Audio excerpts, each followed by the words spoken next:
Hello, everybody, and welcome back to Ash of Gods.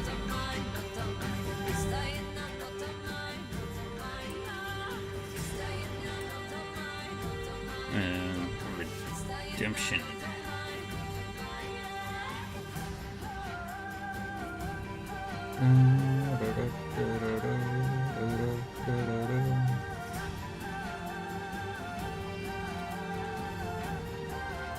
Alrighty.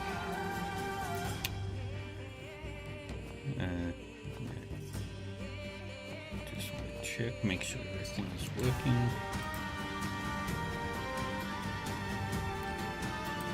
Looks fine. Alright, let's get back to playing the game. I don't remember what we were doing.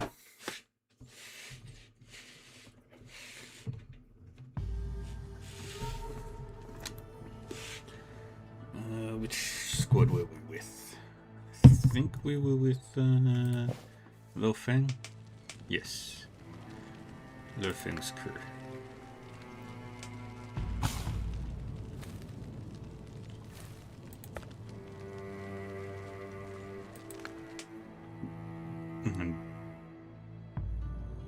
Right, we were heading to the Triple Menhir. Along the path of poison.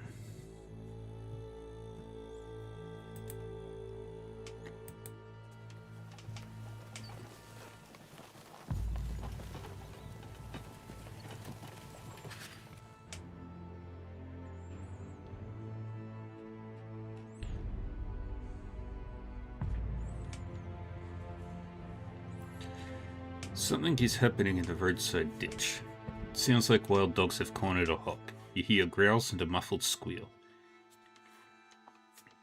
You get closer and it's no hog. It's a fat, middle-aged Frisian desperately kicking at the dogs. It doesn't stand a chance. Your companions try to chase the pack away.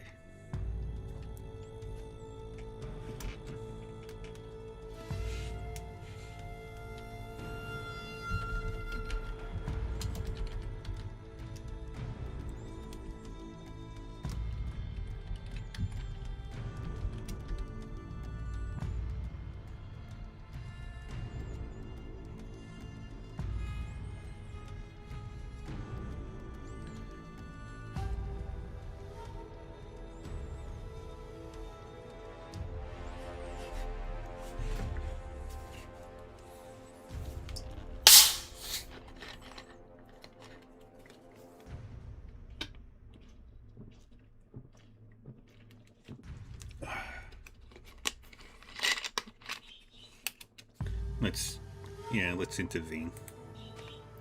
In 2 or 3 quick strides, you move past your companions and kill most of the dogs. The rest of the pack scatters, whining. The Frisian showers you with gratitude, but the moment you turn your back to him, he tries to kill you. You turn around, deflect the Frisian's blow, and slice his head off. Seeking gratitude makes you vulnerable, you say as the head rolls away. Better to not seek it, because you'll still manage to get some, now and then. Search him.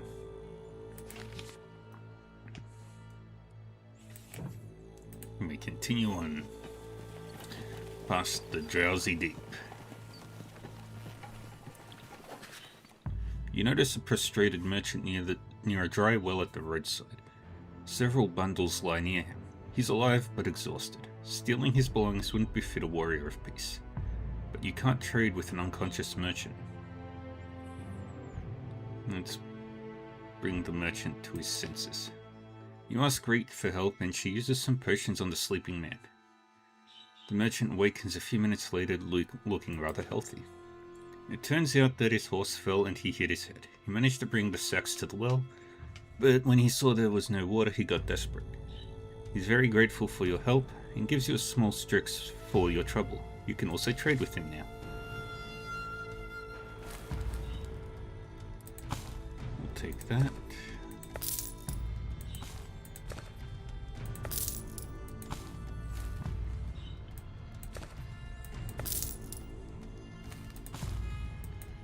And that's all I can afford.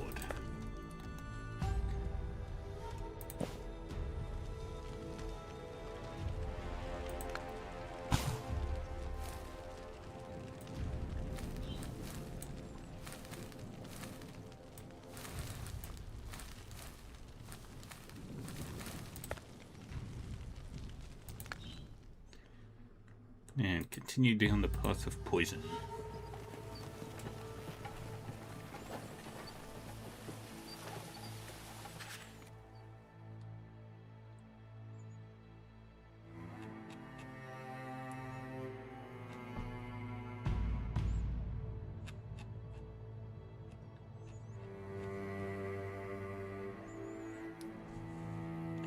You set up camp using the rare moment of calm to reflect upon recent events. Sitting with your hands on your knees, you let the stream of thoughts carry you.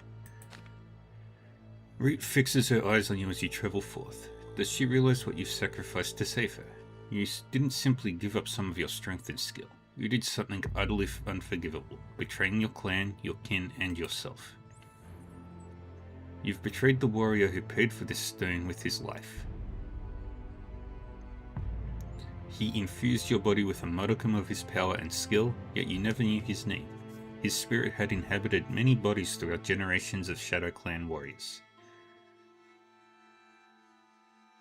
Reminisce. You'll never forget the moment the priest inserted the sacrificial stone into your flesh.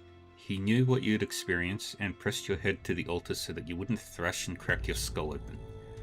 You were overcome by sheer terror as another's will wove itself into your veins, but also by another's joy at the realization of immortality and your own exuberant feeling of boundless power. The exuberance was mixed with horror. Could the Reapers feel the same? Shadow Clan wisdom says that the Reapers begin as ordinary humans, but the transformation overwhelms them with power and hatred. Why such hatred? They're not brought up in the way of Shadow Clan warriors. Continue down the path of poison.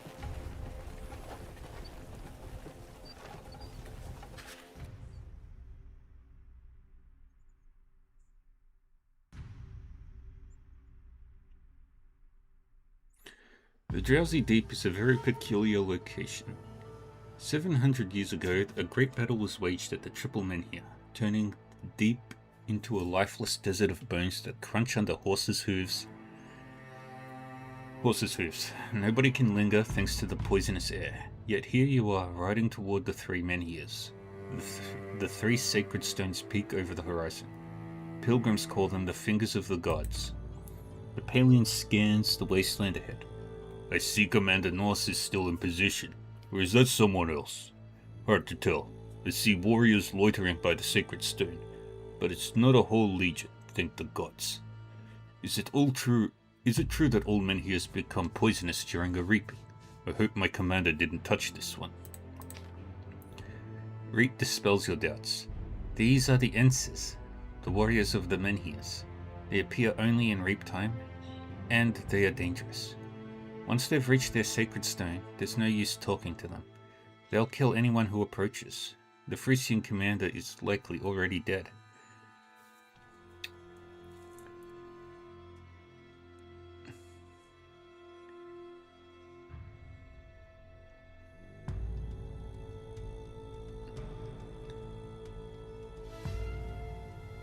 Let's attack the Enses.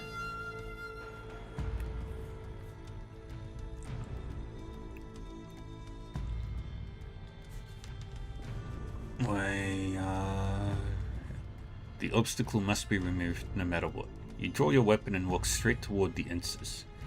They stand still, staring at you. Clearly, they have no intention of charging.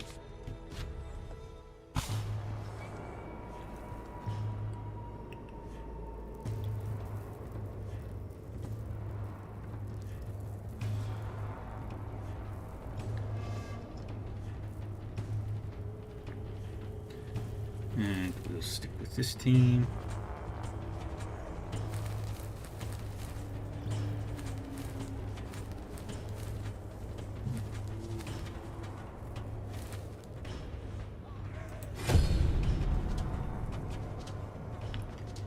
Bum bum bum bum bum bum bum bum bum bum bum bum.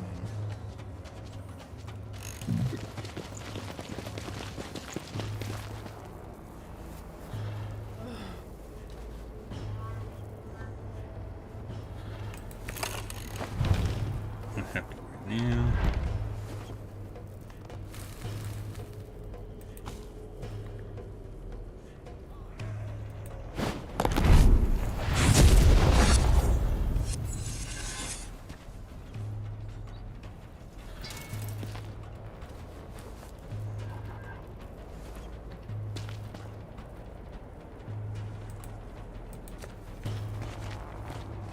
there.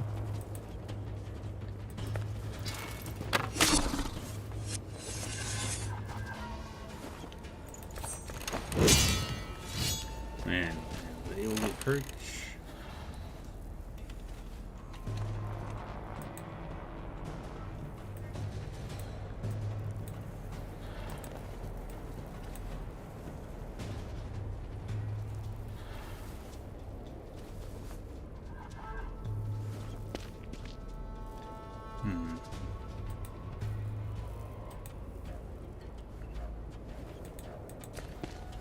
Get up there.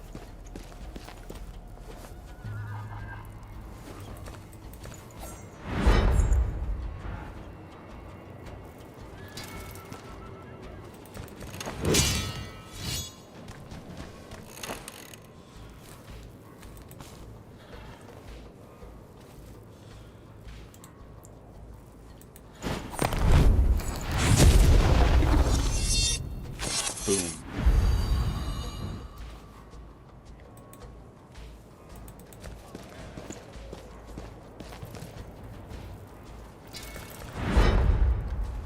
Activate the fence.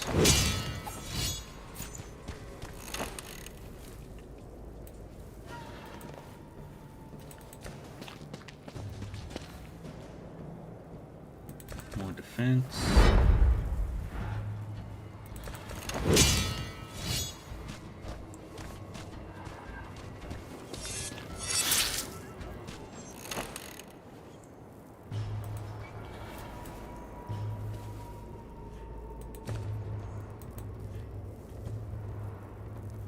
Get over there.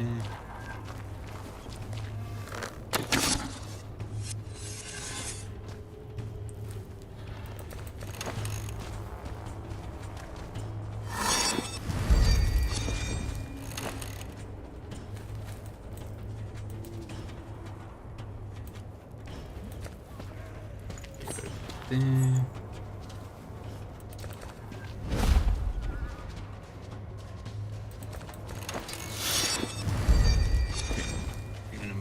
Move forward.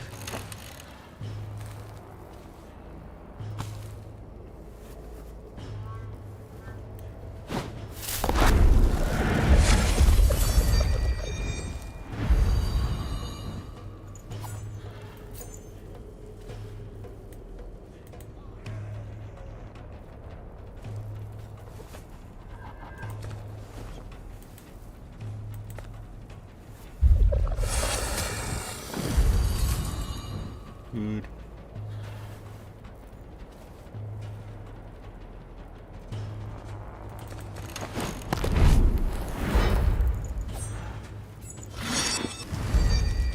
And this little fridge.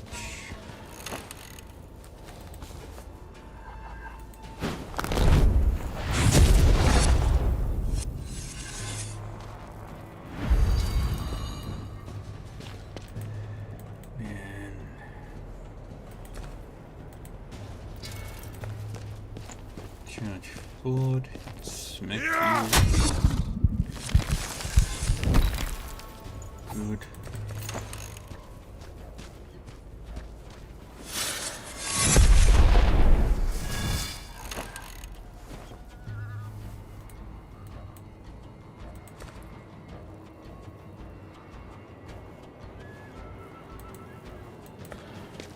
Shoot, you did.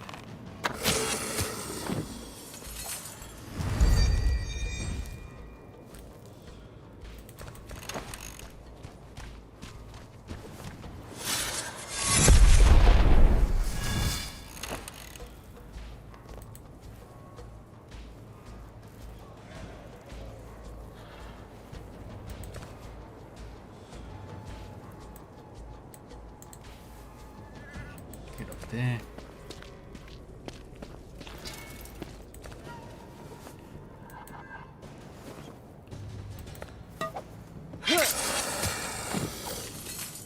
Good.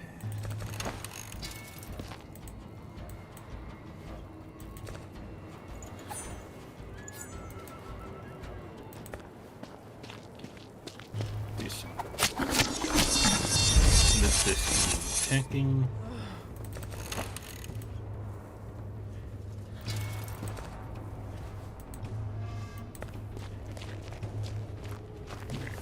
easy enough.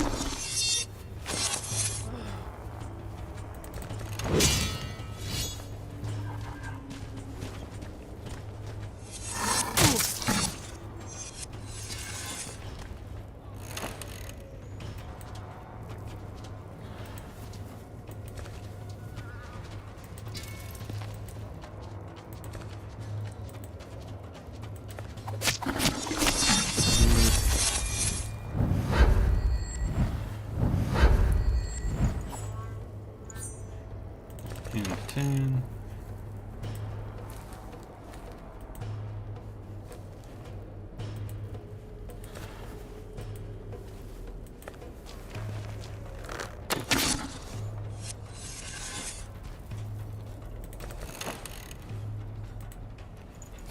And 2.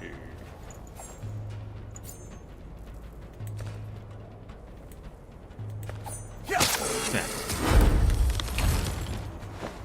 Wonderful. And let's sacrifice.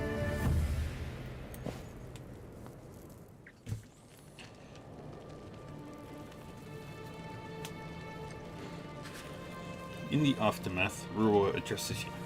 The commander, Norse, is done for. These outlanders cut him and his gods down. He didn't have the money he promised. He tricked me. We should leave now, Icon. The Frisian legions approach from the north. They'll not be happy to find us here. You step on a Witchblade shard. The swords have lost power with the deaths of their outlandish wielders. Unfortunate. They would have made fine trophies. One of the Ences still lives, reports Reed. He was wounded in the skirmish with the Frisians. He's unconscious, but I can heal him. He will help us. Trust me.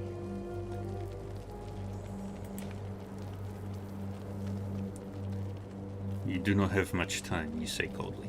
I would not concern myself with the wounded. You promised me a shortcut, remember? I remember everything and I will not forget, she says, frowning.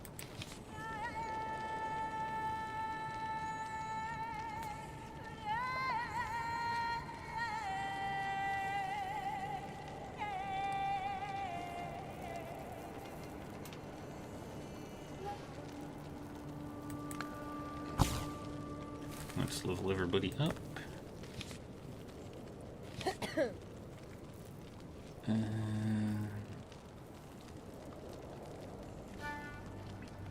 Hey, Millie.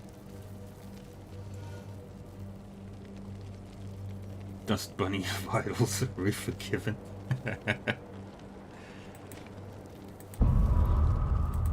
Hey! Bulla. Bulla, bulla, bulla, bulla, bulla, bulla, bulla, bulla, bulla.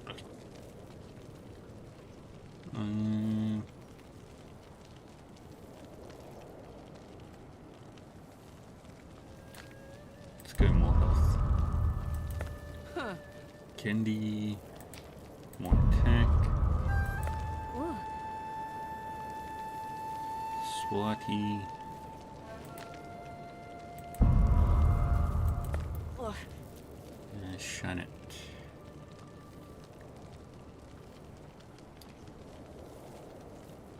Let's boost your might. Doom. Alice.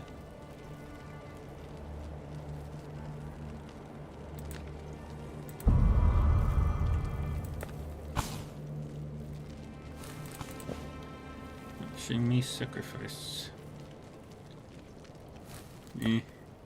475. Alright, let's talk to Reet.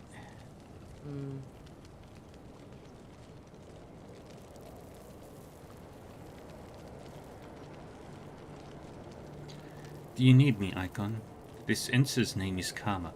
He's still weak, but he can walk, and he will recoup quick. He'll fight for us.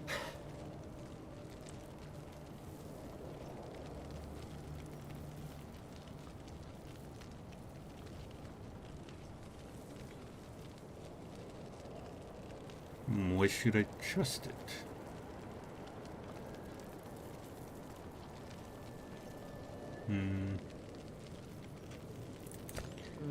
The Ences are servants of the Reaping. However, the magic that binds them isn't very strong. I can lift the enchantment. If it is so easy to recruit servants of the Reaping, why is anyone doing it? The Frisians?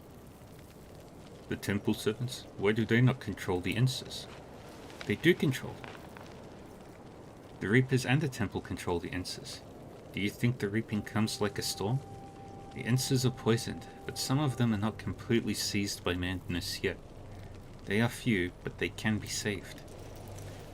You can recruit an Ents that has not yet lost its mind? Only if he's not hostile, and only if there is no Reaper present, as well as no Menhir nearby, or if it's been soaked in blood. Then, if I'm lucky, I can recruit him. The Chimera held Enses in shackles for weeks to remove the enchantment. With Karma, we're lucky so much blood has been spilled here already. The Menhir's powers have waned. You are a great sorceress.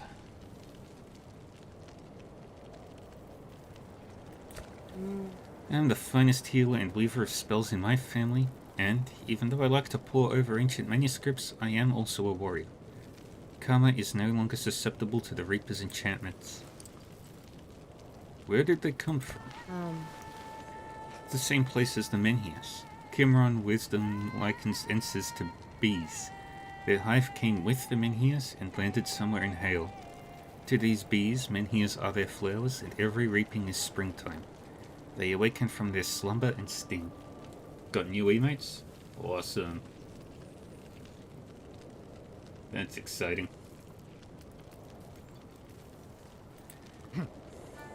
Why do they wear the masks? Differing peoples have different customs. Why wear breeches? Because it is expected. In the Enses' homeland, the sun is scorching, and mask protects the face, and terrifies the enemy.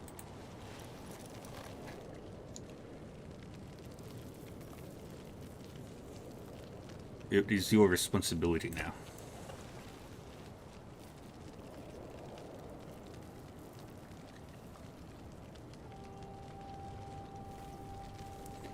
Yes, mine and mine only. The Chimera descend from Enses. We are children of incest. Karma brings fresh blood, and Enses' lifespan is short. In 2 or 3 years, Terminum will devour all of them that still live. You want him to sire your child. Who is this fresh blood for? You? That's not your concern. Yes, it is not my concern. No, I'm not looking for a father to sire a child. I wish to speak to it. Keep in mind, I sense dishonesty easily.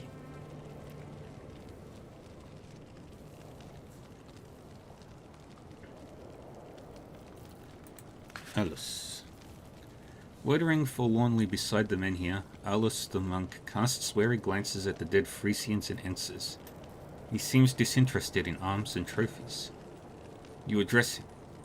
Did the Menhir help you, Alice? Did it cure your weakness? Alice shrugs timidly. Yes, I'm cured, I suppose. I just cannot get over walking side by side with death. It is common knowledge that standing between the stones is much preferred to touching them, he hesitantly adds. Today I learned why. I saw the dead Frisians by the Menhir and knew that touching it is what killed some among them.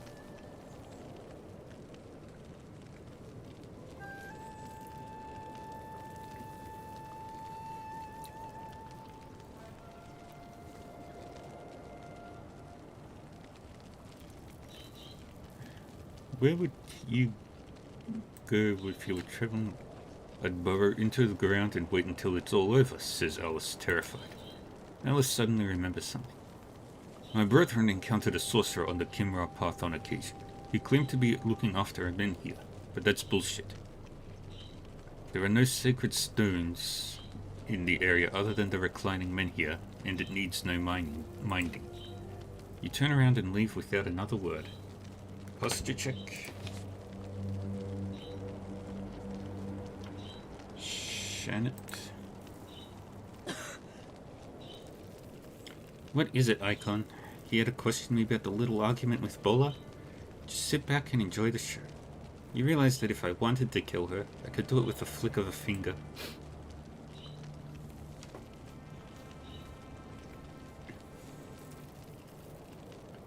What was the argument about? Could be about you. You don't believe me. Well, alright. I saw a ruby earring in a Frisian's ear, so I cut it off, ear and all. But guess what? This whore told me off. She told me I shouldn't defile the bodies. You remind me of a peacock, fanning out feathers and flaunting. No fight, nor flight. Doing everything poorly, but looking good doing it. Just remember, Icon, a creased peacock is no less dangerous than a rabid wolf. They shoot rabid wolves from a distance. Same goes for foxes.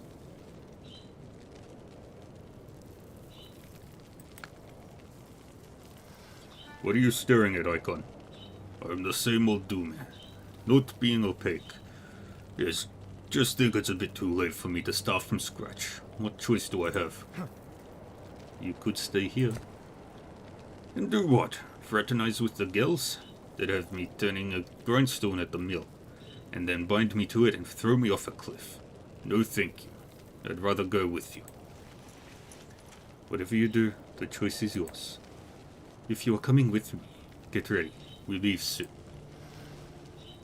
Don't take much these days. Straighten my clothes, tighten my belt. That's it. I'm ready. I can't help but wonder if what they say about the man here is true. If someone is ailing, they should walk between the stones. Obviously should not touch them. But patting a rattlesnake it is. You will not know unless you try. Rueller.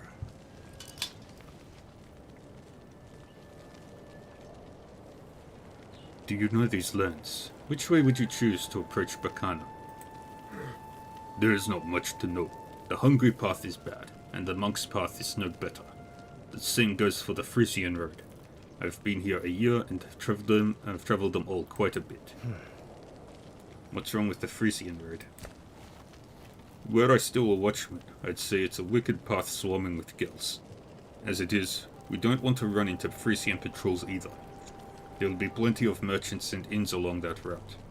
Women not so much. The girls keep a watchful eye over their tasty morsels. What scares you about the Hungry Path?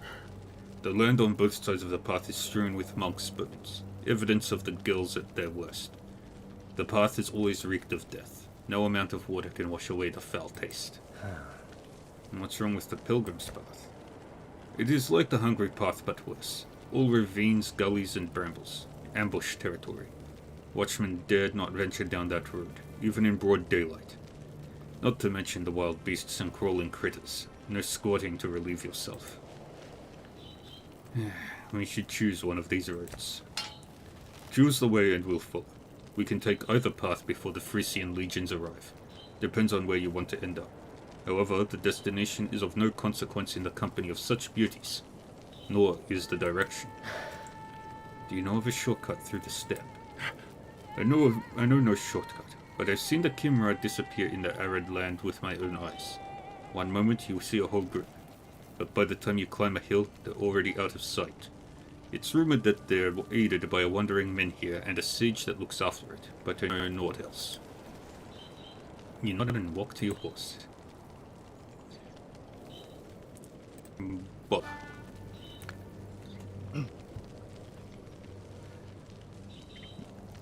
Bola hides her face when she notices you. You did not intend to go around moralizing, but you have no desire of attention in your party. Huh? What do you want? Have you never seen a girl fight? Trust me, there will be more. We grab hair and knock out teeth. You'll not hear me complain. You're not here to wipe our noses.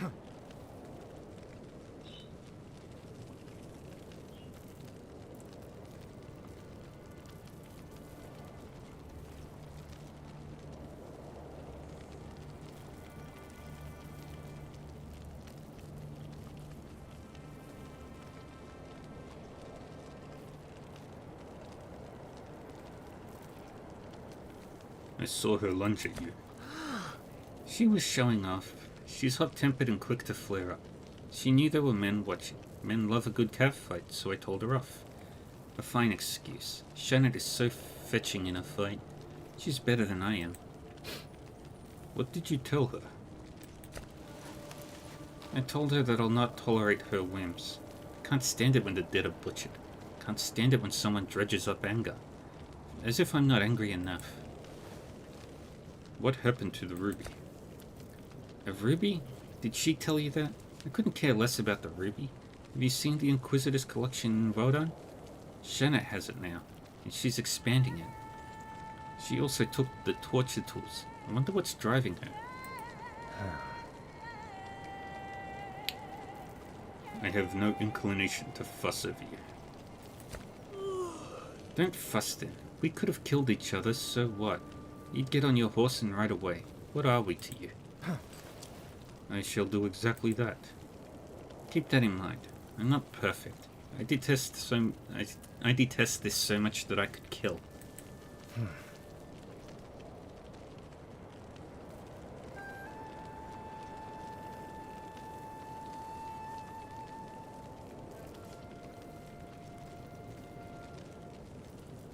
If you wish to kill, do it. Don't take your words to heart, Icon. You turn to see Shannon looking at you with poorly concealed anger.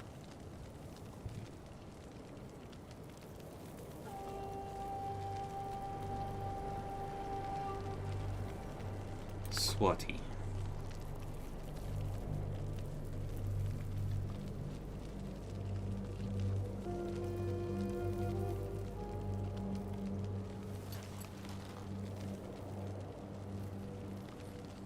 You approach Swati and notice water skins behind her. She is either thirsty or in the middle of cleaning herself up.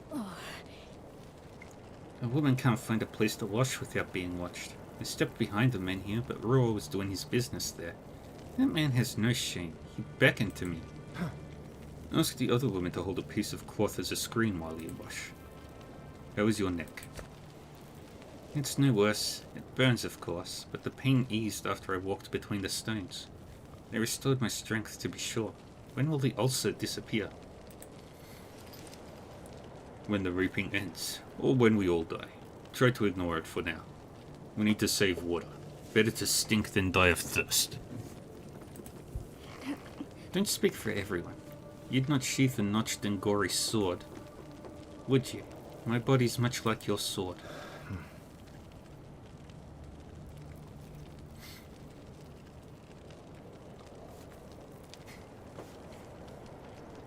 Just as lethal, you mean? Swati turns red, stutters to say something, and falls silent. Karma. I brought him up to speed and explained that we're going to Berkana and that we are companions by chance. The Ents saw a part of the fight and he's in awe of your sword skills. If you want to ask a question, I'll translate it for you. However, the Ents will soon master our tongue. Why do their swords not obey us?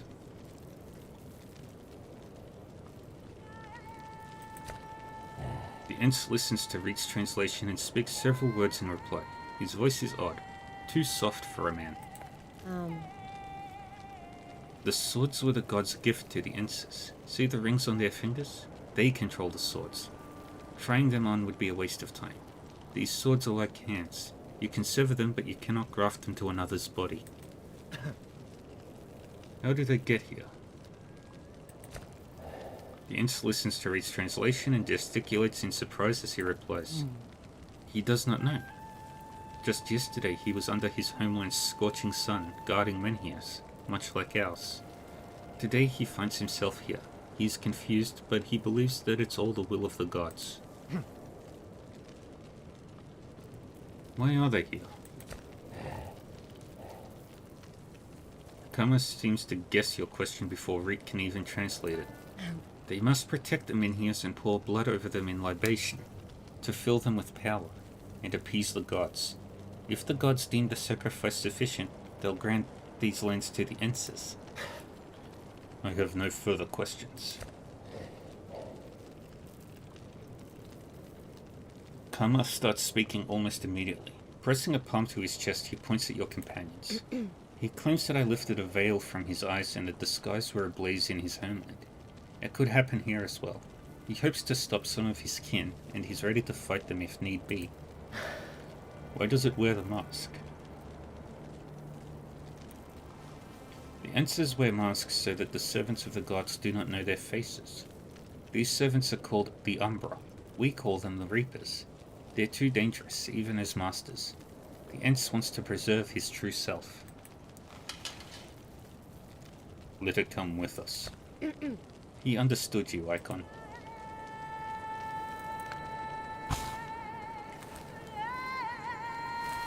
Let's swap for Karma.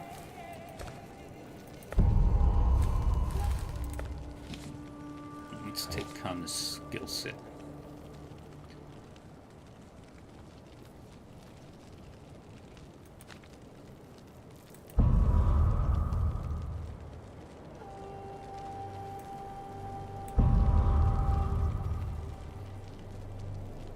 And then take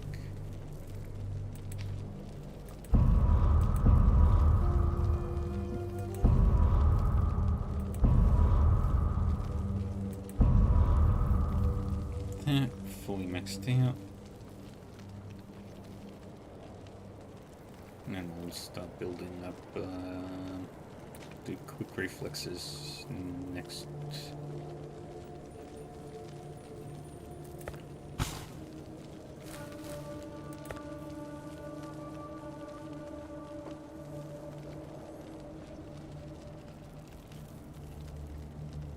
What's everyone's loyalties?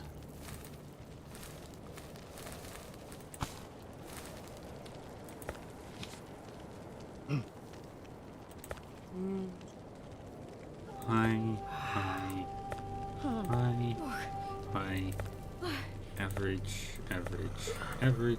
low, average.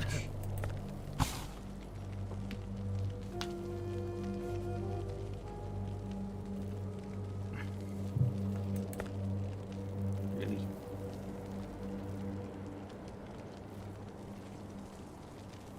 I wasted some Strixes. There is enough distance between the three men here to walk between them. You walk between the sacred stones, careful not to touch them. A divine force washes over you and you suddenly feel at peace. Your wounds are healed, your mind settled. Seeing that you are unharmed, the others follow.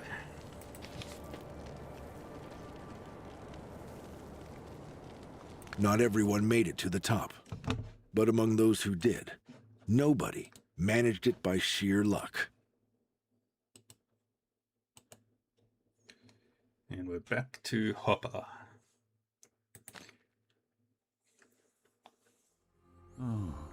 Thorn's escape causes you no grief, but to your surprise, something.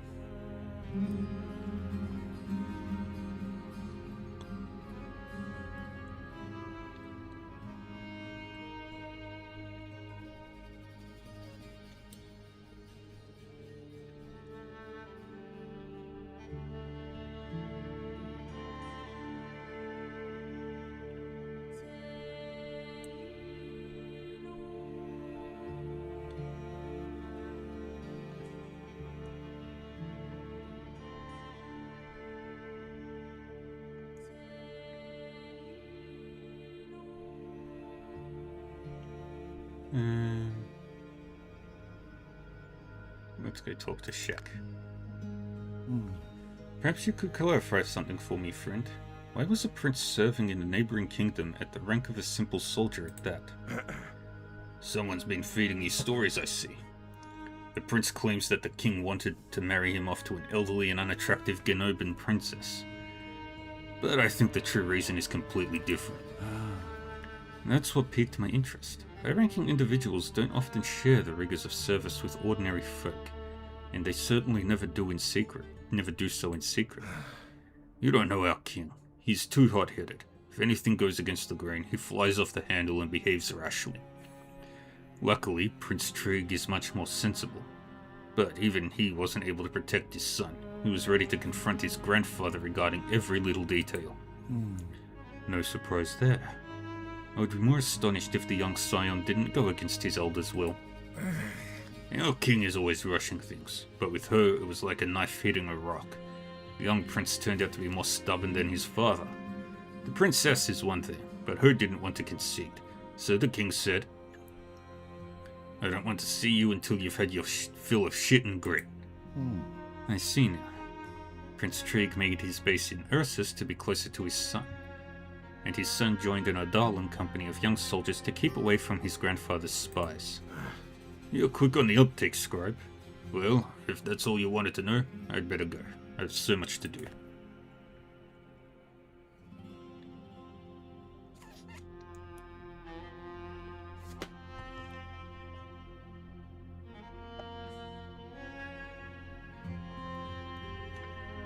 Let's talk to Teak. So Scribe, would you like a bite to eat or something to wet your whistle? I've got both. No, the Master Innkeeper, I have a question. You know that I arrived in search of Thorn Brennan and discovered something curious. Tell me, how did he quarrel with his brother-in-law, Bran Victi? They've been enemies for some 20-odd years. Whenever those two meet, it's like throwing fresh kindling on glowing embers.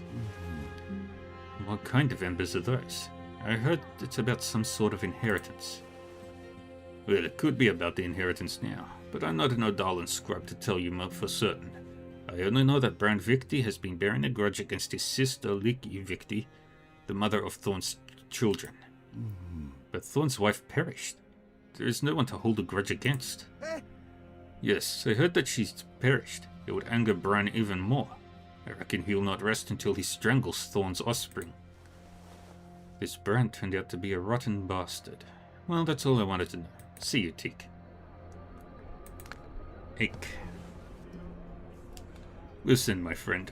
I'm not asking you to spill out your soul, but I want no misunderstandings between us.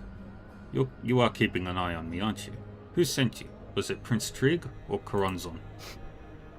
You're good at sword fighting and town hall destroying, Hopper.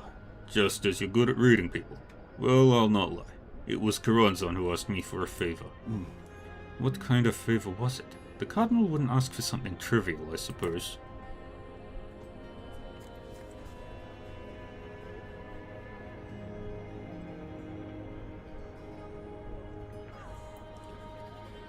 Do you report my every step to the Cardinal?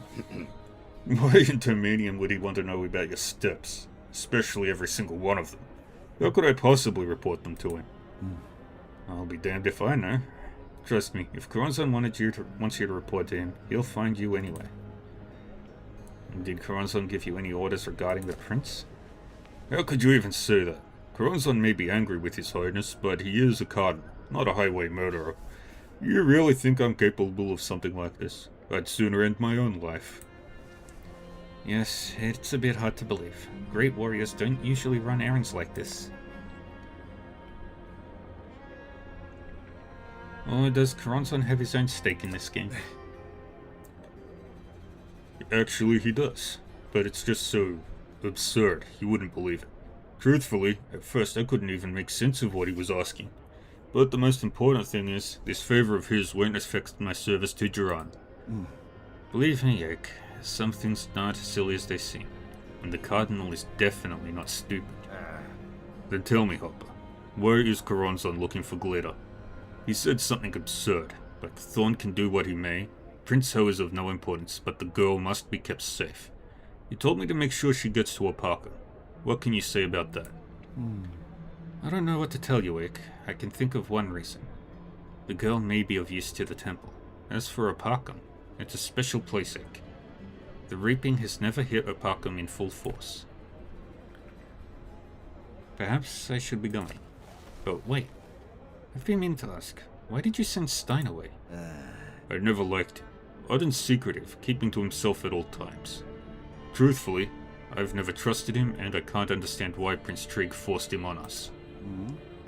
I think Stein had his own reasons to be secretive. Anything could have happened to him when the reaping began.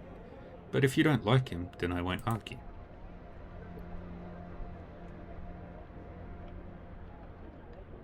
Let's go to Unda's house. Shek fumbles with his keys, opens the door and enters Unda's house, explaining all the while. The abominations hid in the house. Had it not been for Thorn, they would have caused more trouble. Philia and Glare, however, disappeared. How and where they went, I cannot fathom. You take in the humble furnishings of a traditional Berkanan dwelling. Could she have escaped through the roof or a secret passage within the house? Shek smiles into his mustache. The house was surrounded, guards posted in every yard of the block. We then left no stone unturned. We rapped on our walls and lifted floorboards. We didn't find anyone. I'm starting to think that Philia and that other girl were simply not there. You fetch a stool for Shek. Have a seat while I take a look around. If you don't mind, of course. Don't worry, I shan't keep you long, nor will you have to carry me out of the rubble, I promise.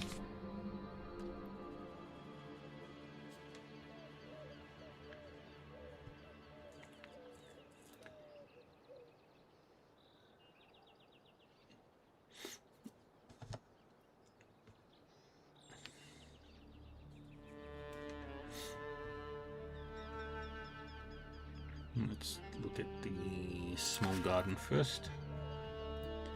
You walk around the plants and marvel at their variety. Some of them are quite rare. You fight back the temptation to borrow some valuable ingredients. In any case, it would be impossible to hide anything among the flower beds. The smell leaves no doubt. This is an outhouse.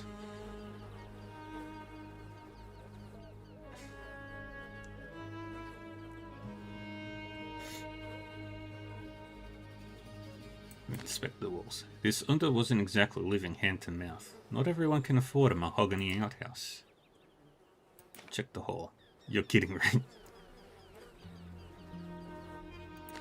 Are you sure you want to say you mad? Never. Leave and close the door. You shout to the commander.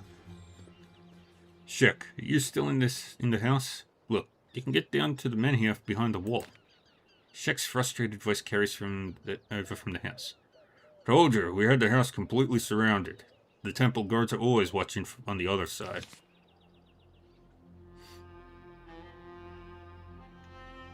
Junk.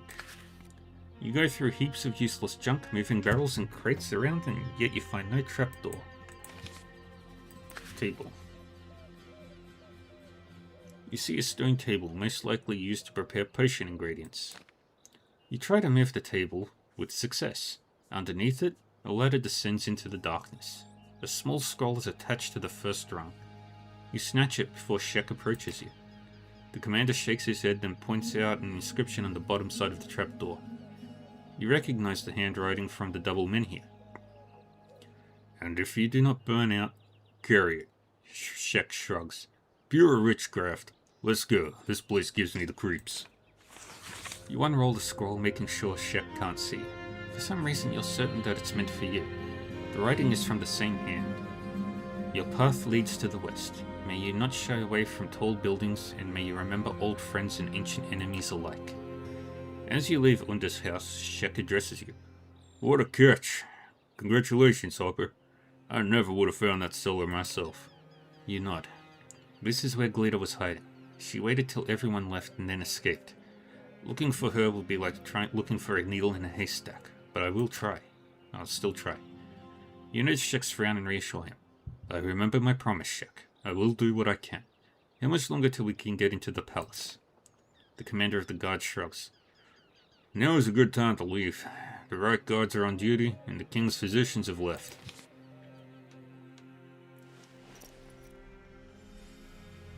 As you walk through the arched corridors of the palace, you realize that without Shek, you would have been lost. Of course, the king's palace in Jura is grander, but it is still too easy to make a wrong turn in the maze of long corridors. The guards are obviously Shek's men. They pretend you are not even there. You enter the prince's chamber and find an old woman beside his bed. Papa, this is Tante, the prince's nurse. She has raised him from infancy and will do anything to save him now. She won't betray us. Come on. Come on, healer. Do your part. Ike, please stand guard at the door and listen closely, just in case. You're no help with enchantments in any case. This is not what I expected to find. How could the daughter of a self-taught healer weave an enchantment such as this? She is no ordinary woman.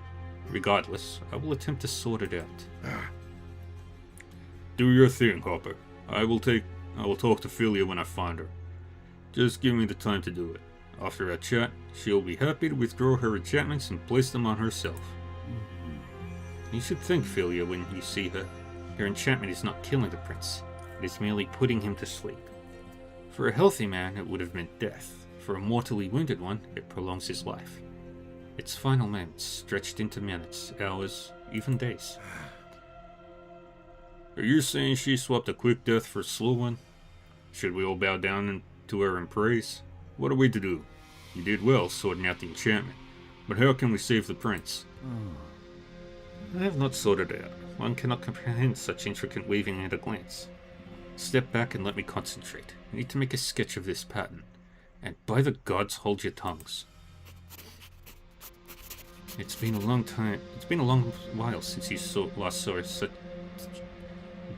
while since you last saw such a sophisticated pattern. Several minutes pass in leaden silence, but you still cannot fully comprehend its properties. You will have to play it by ear, or the consequences for Prince Ho may be dire. What you are about to do is dangerous, but it is better than doing nothing.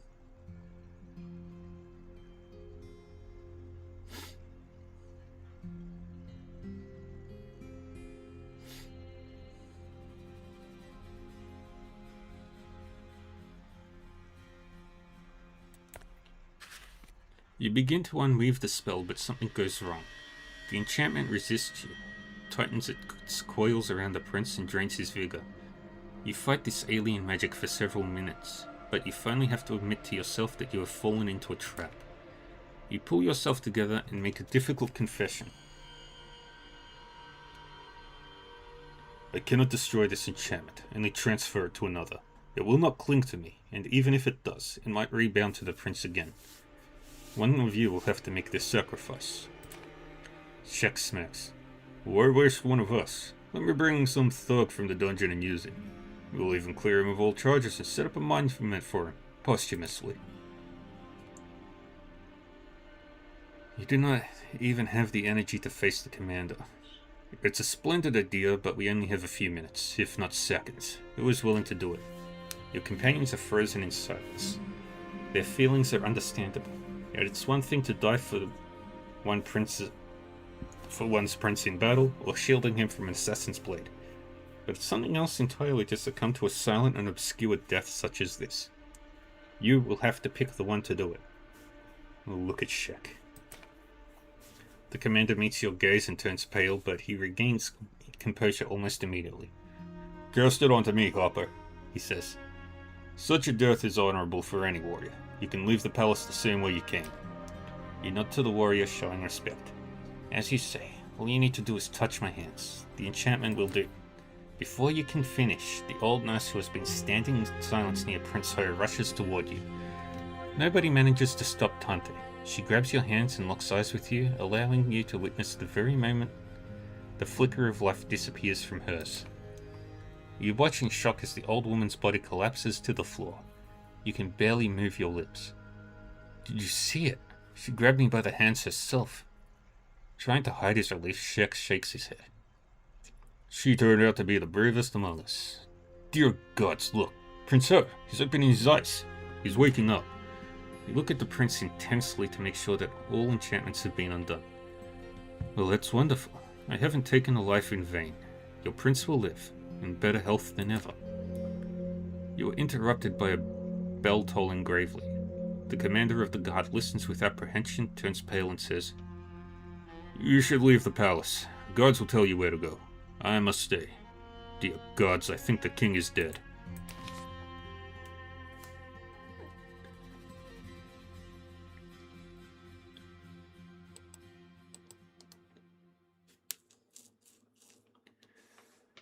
Alright, all affairs in Ursus are settled and it's time to move on. Shek catches up with you, having almost reached Ursus's gates. The commander looks worried, anxious, and slightly taken aback. It seems that he has something important to tell you. He gestures for you to ride up to him. Shek whispers loudly, I didn't want to tell you this, but you might take me for a madman, but there's so much insanity around anyway. A couple of days ago, an old woman appeared at the gate.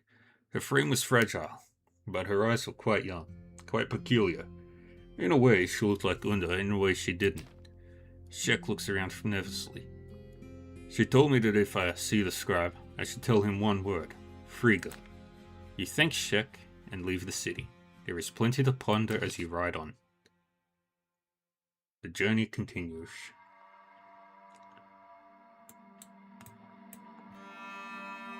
So that leads to the Crooked Menhir, Cooper's Village. We want to go to...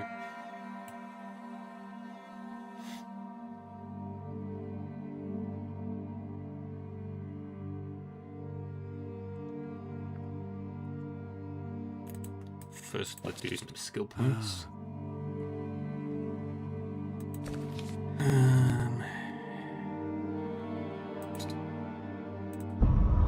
Make Fireblood cheaper.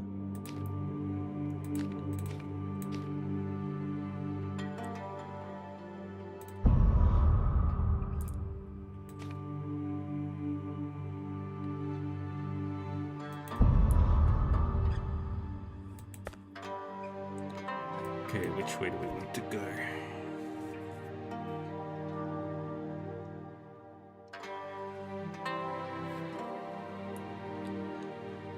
Scarlet Tower.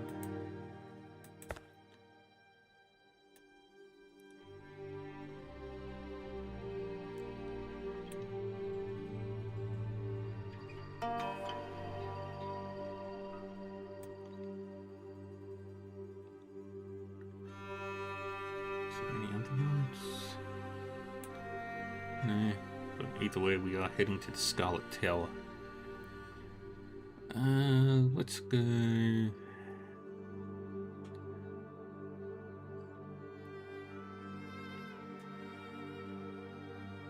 Let's take the old Gabonin Road.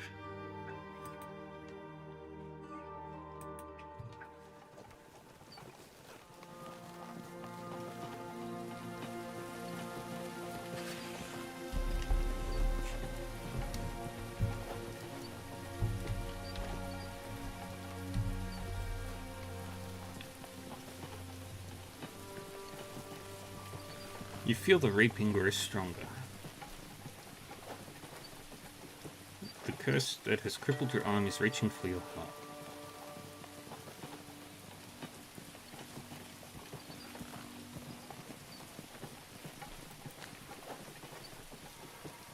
We are weakening. The outskirts of the roadside village, you spot a menhir like stone pillar. Many of these obelisks were erected in ancient times.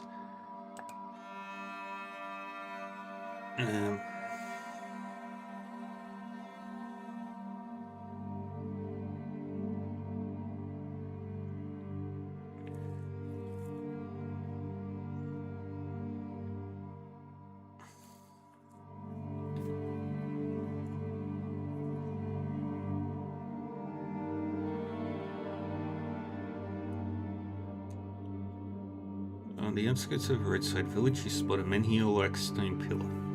Many of these obelisks were erected in ancient times by villagers hoping to attract God's grace to their settlements. At the time, the sick had already begun their pilgrimages to the menhirs for healing, and the Temple of Divine Retribution wasn't nearly as powerful as it is today. In remembrance, you press 3 fingers to your brow, then your lips, then your heart. Ache stares at you wide-eyed. What's all that pointing you're doing? 3 corners? The zigzag? Is this a sign of the Triune? I've seen that gesture somewhere, but I can't remember for the life of me. Maybe a vandal worshipping his idol, or a guard at a menhir? What does it mean? The temple servants usually just bury their head in their hands and face the nearest wall.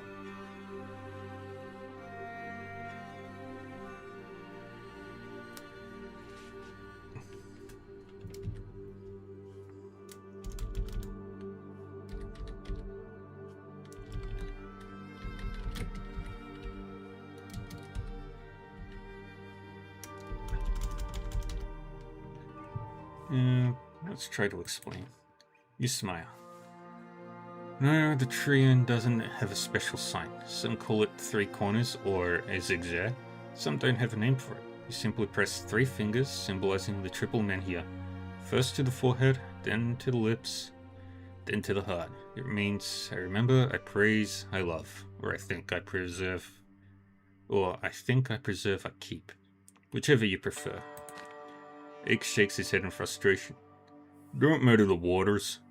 Who do you remember? Praise and love. What do you think about preserve and keep? What in blazes does it all mean? You sigh. You sound like a temple overseer, Ike, looking for heresy everywhere. Once upon a time, this was simply a greeting used by one of the heralds who descended into this world during the Divine Retribution. His name was Miketh. He and the other heralds went from village to village giving hope to the survivors. He also said that any stone can be as a menhir if you seek grace within. It takes some time to sink in. I see, says Ike. But what use is this grace? A pillar is a pillar, a menhir is a menhir. It's all worth considering, but I'm afraid that all that thinking will crack my skull.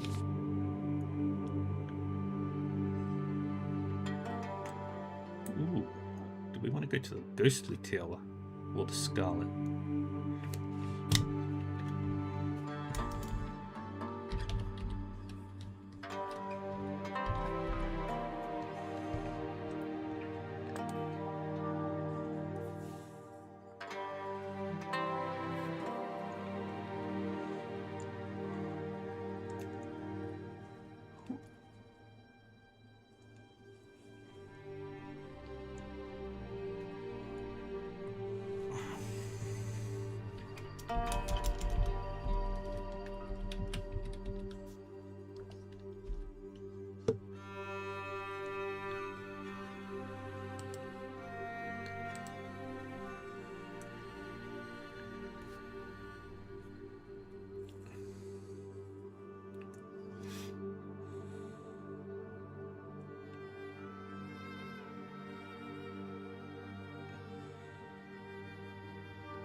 We want to go... Let's keep going to the Scarlet Tower.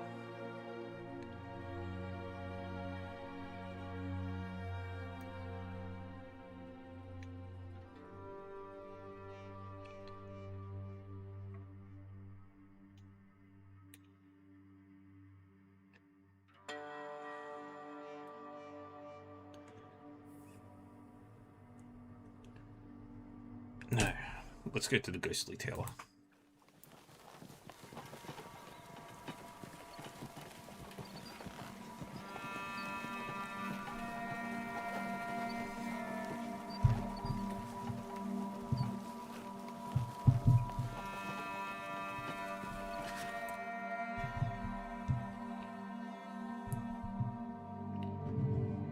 The fog over the road parts to reveal an old watchtower. Ike eyes it suspiciously. This is the Ghostly Tower. I've heard stories about it.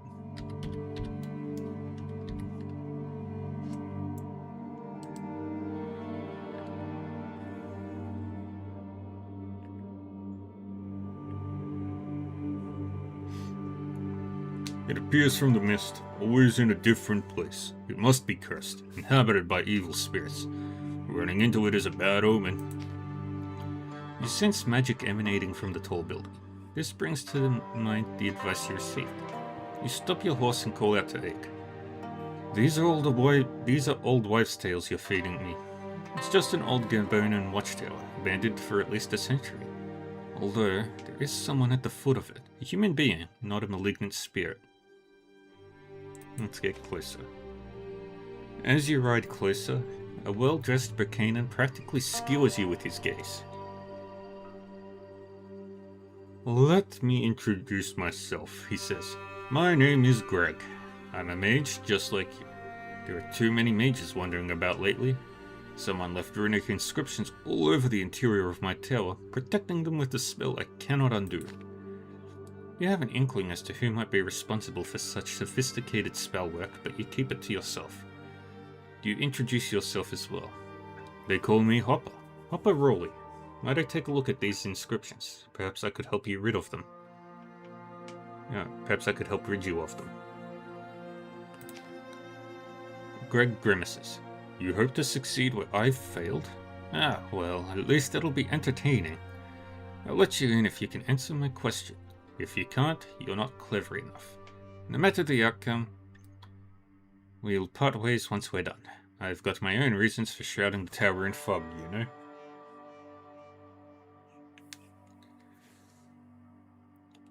Try to answer the question. Greg nods. Now listen carefully. The Vandals condemn you to death. Their law permits you to state your last words. If you tell the truth, you'll be drowned. If you lie, you'll be hanged. What can you say so they'll cancel your execution? They will hang me. Greg nods. Now, tell me how you arrived at this conclusion. Could be a lucky guess. You shrug. I've created an impossible situation for the Vandals. If I tell the truth and they hang me, it'll contradict their own laws because drowning is for truth-tellers. If I lie, they cannot drown me, but they also cannot hang me, as it would turn my lie into the truth.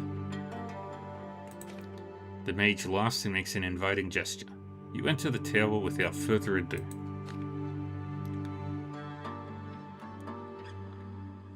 Inside, scribbles blanket the floor and ceiling. It's the same word written over and over, Churlan. It is the true name of your old friend, known as Raskin Berkana. Once you've read the inscription, the whole structure dissipates like white fog.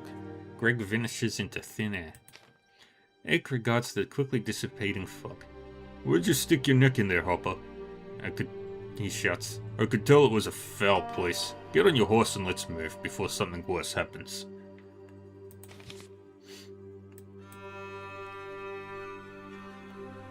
To the peak track.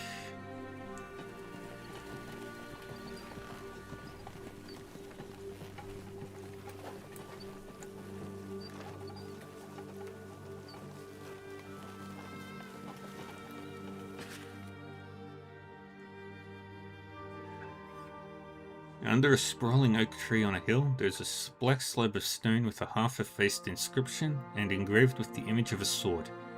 You used to know the warrior lying under this grave marker. As you knew his father and his grandfather, you remember them all by name. Ike dismounts and strolls toward the grave immersed in thought. As you get closer, the giant warrior turns to face you and points at the stone slab behind him. Here lies a hero of Berkana, rescuer of over 100 Raidonan children. I dare say he's just like Thornbrennan, but lived half a century earlier. Do you know anything about him? Or of the others? Tell me about yourself too. Memories are a family business. Are you a book lover, or what?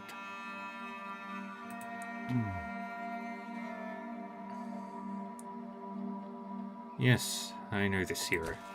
His name was Captain Helton. 60 years ago, the Palians rose again. We avoided full-scale war, but several bands landed on the Raidonan shores and massacred several villages. The only prisoners they took were children. They took over 100 children to their islands. They needed 10 longships to carry them. Hilton went after them and saved everyone. But the Palians had their revenge. 10 years later, they captured him and burned him alive. His charred bones lie here. There were 122 children in total. Hilton saved 80. The rest perished during battles or were killed by the Palians. Though they didn't burn Hilton, the Vandals did after he torched 4 Vandal villages near Frigga and killed everyone there. Are you saying Hilton wasn't a hero? Or that he was wrong to burn the Vandal villages? At least the Palians never murdered children. Hilton burned the villages and left no one alive.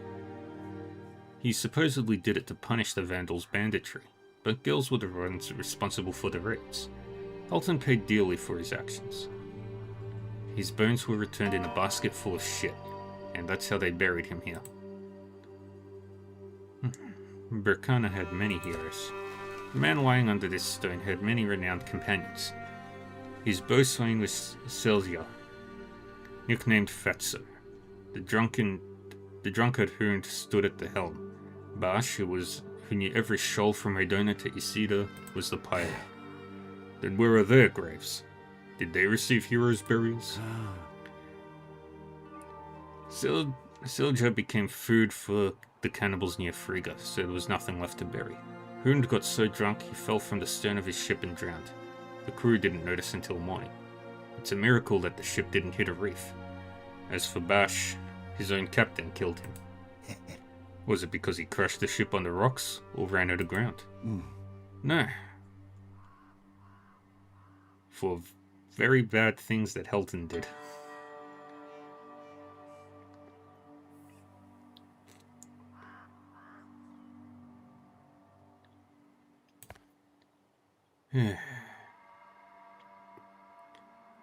Let's not disturb the memory of the dead. No feats or transgressions of the past can change anything in the present. You should just remember that one day, you will rest under a slab of stone just like this, and some finicky book lover will label you as a bandit, or criticize you for taking innocent lives. Hold your tongue, Hopper. You can't beat me in a fist fight. I should twist your head off for such slander. I've never murdered innocents, never wanted to be an executioner, and never looted corpses. Unless you count the trophies for my regiment's coffers. Well then, no scribe or scribbler can hurt you. It's no use arguing with you, Hopper. You've gotten the better of me every time. You know more and you see further. There's one thing you don't realize. There are thousands of men like me. When I die, it'll be nothing special. Why would you want everlasting fame, Ike? For a tombstone that hardly anyone visits? These times don't accommodate long-term plans. I wish we could predict what tomorrow holds.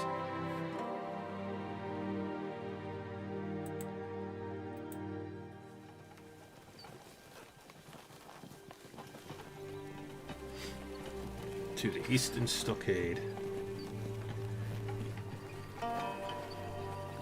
Give in to the curse.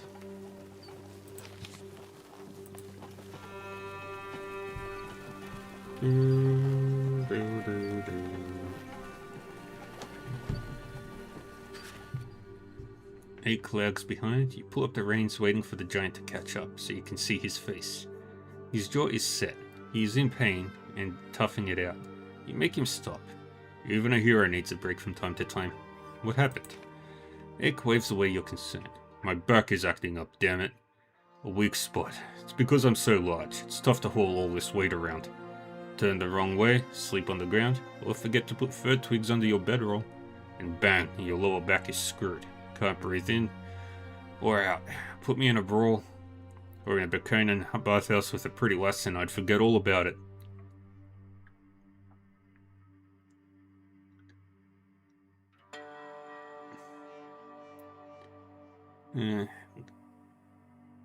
Offer to examine his back. Are you a book lover or a healer? Ike asks suspiciously. You want to put an enchantment on my back? What if it falls apart like the Albius Town Hall? You leap from your horse and help Ike down. Don't fret, soldier. The Albius Town Hall didn't collapse due to any sorcery of mine, but because I took on another spell. All your back needs is a couple of able hands and some good ointment and it'll be good as new.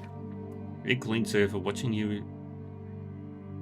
as you spread his bedroll on the ground. Doubt that my back will ever be as good as new, but I'd love to heal it. This stupid illness has put me out of commission for a fortnight before. At least in those days I had a woman to keep me warm and a bed to lie on. Now I cannot even lie down. Amused by Ike's complaints, you make him lie down, roll up his shirt, and rub his back with pine tree ointment. You run a hand along his mighty torso, carefully realigning the troublesome vertebrae. Soon, Ike is able to climb into the saddle all by himself and continue your journey. Follow the witch's path to the woodland camp.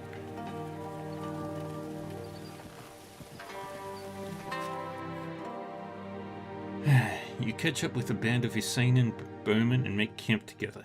Ike finds some old acquaintances, shares some good memories with them until the looming prospect of the battles to come eventually gives way to the daily hustle and bustle. The enticing smell of porridge made with hemp oil wafts from the bubbling kettle over the fire. You decide to rest. The Isaanian bowmen happen to have a minstrel from the capital travelling with them. After dinner, the fellow removes the cover from his lute, which turns out to be completely out of tune, and hollers the Ballad of the 12 Heroes. He slaughters the words and melody in equal measure. He sings some nonsense about a lovely lass and a mighty warrior who met by the triple menhir, fell in love and defeated no less than 24 reapers. You're furious at the fool for taking the liberty to alter lyrics commemorating your fallen comrades. He's a horrible singer too.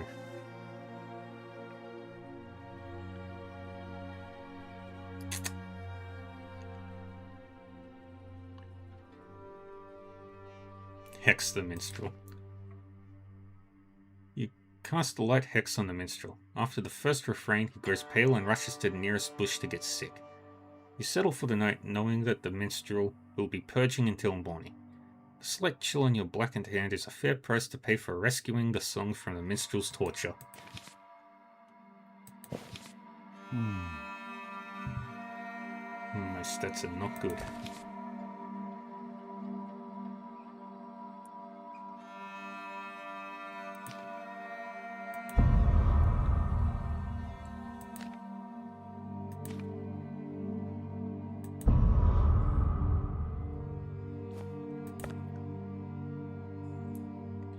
To the burial stockade.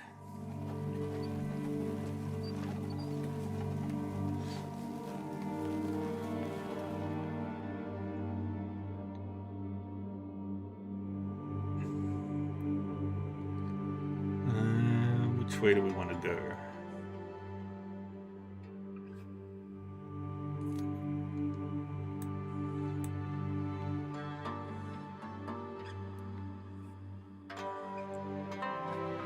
Let's go to the Bone Well.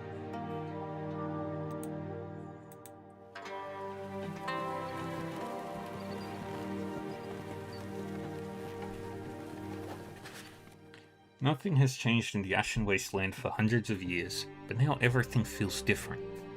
There's a bitter taste in your mouth, like you've inhaled some smoke, but there's none to be seen.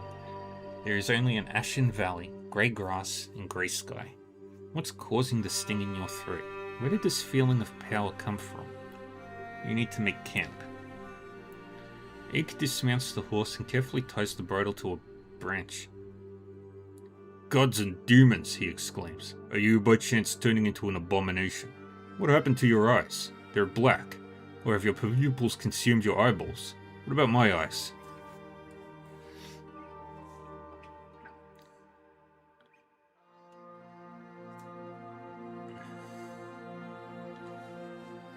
These are the effects of the sorcery. You shrug. It happens, Ake, but such things usually happen when I perform basic magic, like driving the bedbugs away from a dwelling or healing feet lichen. The Ashen Wasteland is a special place. It's like sitting near an open furnace. Your face reddens whether you like it or not. Ake nods. It'll get red alright, if you're near an open furnace or a bonfire. Take me, for example. If I eat too many plums, my stomach gets all upset and I break out in pimples. Can't show you now, there aren't any plums. But I've heard tales in the taverns about eyes that turn black. Maybe you could tell me some more. Let's tell Ake about ourselves. You smirk. There is a legend that it says that about 1,000 years ago, when the Divine Judgment happened, Kuros came to the earth. They were like divine heralds. To mingle with the humans, they possessed their bodies. Their power, however, needed to be released, and it caused their eyes to turn black, and people tried to kill them.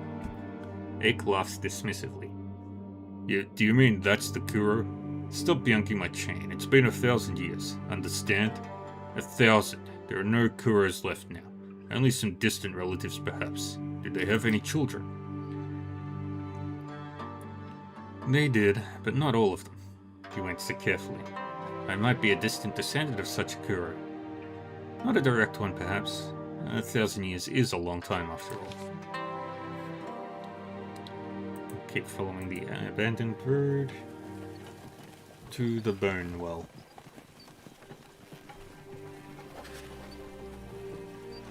And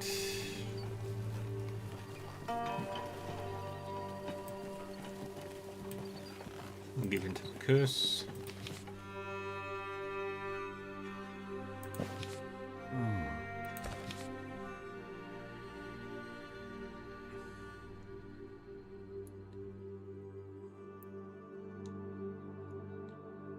And take that.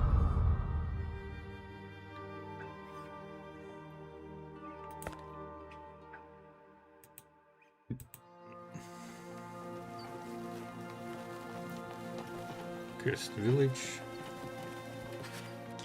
You see a triple men here rising above the step. You and your friends freeze in your tracks. There are reapers on the other side. 5 of them. Dorpkarl, whose clutches you left 300 years ago. Atrak, Tibuba, Adna, and Childao. They move towards you as everyone around them falls. Their power makes it difficult for you to stand. You won't be able to strike them. You've lost. You can only retaliate with your death. There is no other way to channel your power against the Reapers. You exchange glances and unsheath the sacred knives. You're strong enough for this. You exchange glances and unsheath the sacred knives. You're strong enough for this. You raise the knife and an arrow immediately pins your hand to your body. More arrows follow, piercing your flesh, and the last thing you see is Dorpkarl's evil grimace.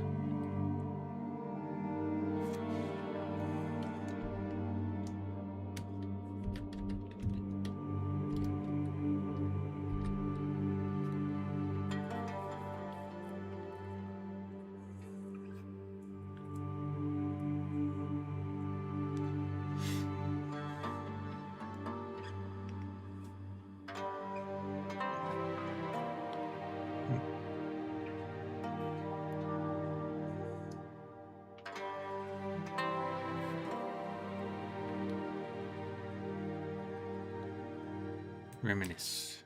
It feels like you're wriggling out of a cocoon. The night sky is above you. Everything is silent. The pain is tearing your body apart. So it's time to leave it and find another. But you hesitate. There's a stone knife in your hand. It's curiously cold and soothing. You roll onto your back, breaking some of the arrows stuck in your body, and lose consciousness again. You lose consciousness several times while trying to remove the strange grey arrows from your chest, one by one. They seem to disintegrate as soon as you grab them. You sit and grit your teeth to avoid shouting. The 12 stone figures that look more like weather-beaten Vandal pillars than your friends are slowly turning to ash.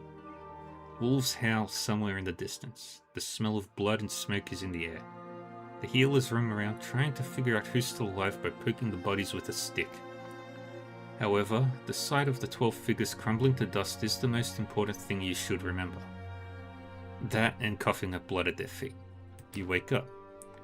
"You're the one to do us awful, right?" Egg says, aggravated. "You could have fallen and broken your neck. Or at least your cheeks have the sun color. Did you get enough sleep? It helps. Ain't that the truth?" Continue on to the Marsh Watch.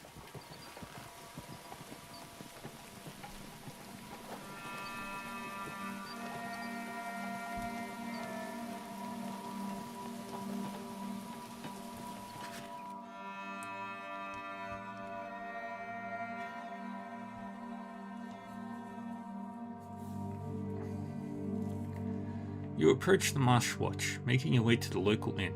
You leave Ake to attend to the horses. You should eat, but you're not hungry, so you just pay the innkeeper for a small room and go straight there. You crave some respite and time to think about the journey ahead. At some point, you doze off. What comes next feels like a vivid dream, though you still see the same window-lit room and the old but spry woman. She opens the door smiling and nods in satisfaction. She looks like a crone but moves like a woman in her prime. Sitting beside you, she takes the book from your bag and flips through it. You try to speak, but the words can't escape. You close your eyes, trying to remember where you've seen her before. Darkness slowly consumes everything. Someone grabs you by the shoulders, waking you. You open your eyes to see an old friend. "Glad to see you, Blance," he says, winking. "Surprised, though. Was wondering who'd been casting somnolent spells all over the inn's roof. You have insomnia or something?" After hearing these words, you finally realize that you're awake and come to your senses.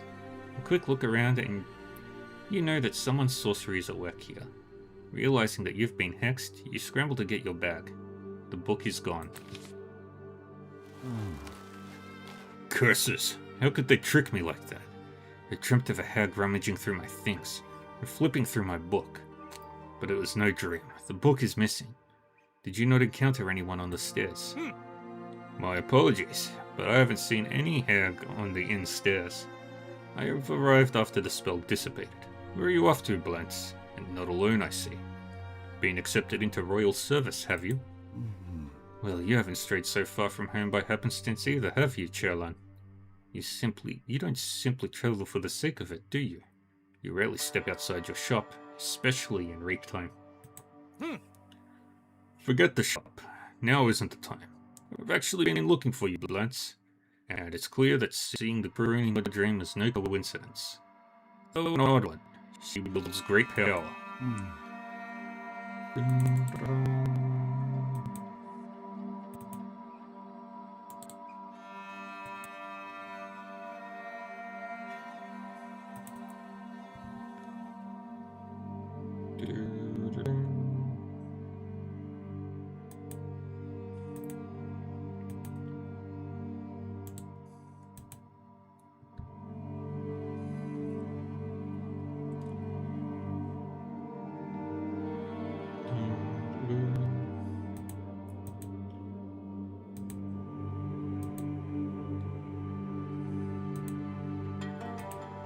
Dun, dun, dun, dun.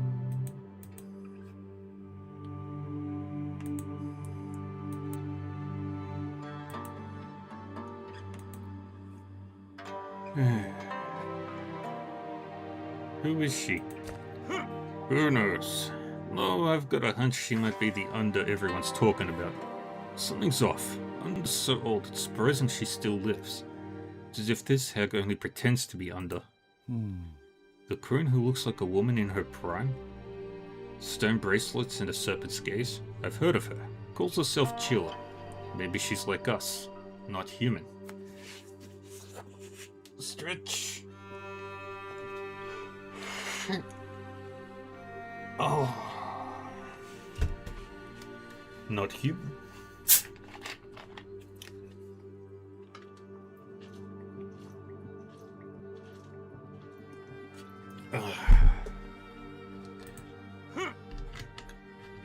You should be well aware that a name is only a garment.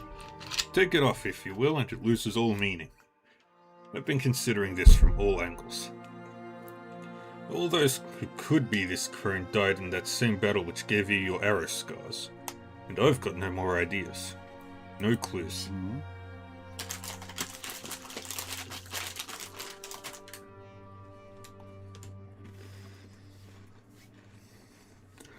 Like we don't have anything better to do than solve an old hag's riddles.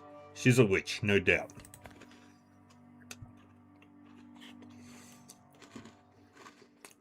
Why do you need me, Cherlan? You should already know this. Some witch told me I could find you in these lands, and that you too searched for me. Should that fail, catastrophe may follow.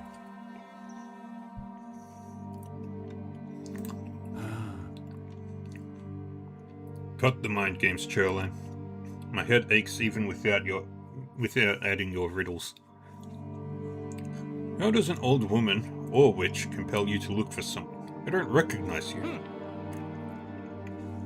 I hardly recognize myself, Blantz.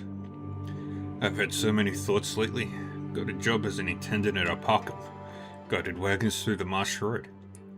I thought I'll keep quiet and survive the reaping. But no, trouble found me again. From now on, we travel together. Well, at least there's some good news. Always happy to see you, Cherlan. Having you tag along is always nice. Still, I'm quite surprised. What power do you mean, Cherlan? If I knew the secret of her power, I would also possess it. Her clairvoyance is on par with your Anma. Her sorcery matches that of a High Umbra. She's as persuasive as Dorfkarl. She's definitely not allied with the High Umbra of the North. I've already realized that. A new player has joined the game. Karanzan is seriously concerned about that. Seems like she's the one who managed to hold back the reaping. I don't care about that Karanzan scoundrel. And who knows if the reaping is truly receding? What if she's not saving us but seasoning us for the frying pan? There is something special about her. As if she holds some hidden threads or has some underlying scheme. Blance, I don't like it. Calm down, Caroline. Why should we be scared of the reaping? Especially when we're together. Enough conjecture. I've got bigger problems. You take off your glove and show your blackened hand. As Caroline observes it with great interest, his breath becomes heavier, as if he's trying to place its smell. What a convoluted curse. Where did you get this nasty thing? And why is it on your hand? What purpose? And why does it jitter? Is it breathing? Still haven't lost your aptitude, huh, Caroline? Got this nasty stuff in Albius, just near your shop. Some cunning crone left it. Now I'm roaming Bacana, trying to piece together a spell to cure me among other things. Yes, I'm aware. Following Gleda Brennan, are you? She's just met her father by the Marsh Watch and left, trying to save her brother. Well, let him. Why do you want to join me so badly, though? What's your aim? My goal is to survive, same as yours, judging by that blackened hand. I don't have any recent hexes, but I'm still afflicted with a much older curse. I feel chills and a sense of foreboding. Something else on my mind, too. Have anything to say? I shouldn't be asking that question. Shouldn't I be asking that question? Aren't you the one who's supposed to impart the keywords to me? For which I came here all the way from Ursus. It all led to you. That's true. Don't know what book that hag stole from you, but I've also seen her, not just in real life. In dreams too. She seared something into my hand in one of those dreams.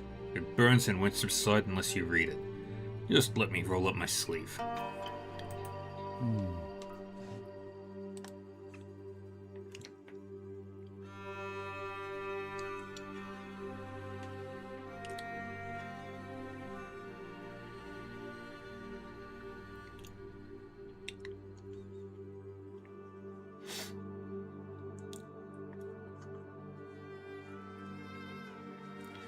So she is truly a great sorcerer. Always gets her way. What you got there? The saint handwriting. And with every step your burden shall become greater, for you carry it for many, and their number increases still.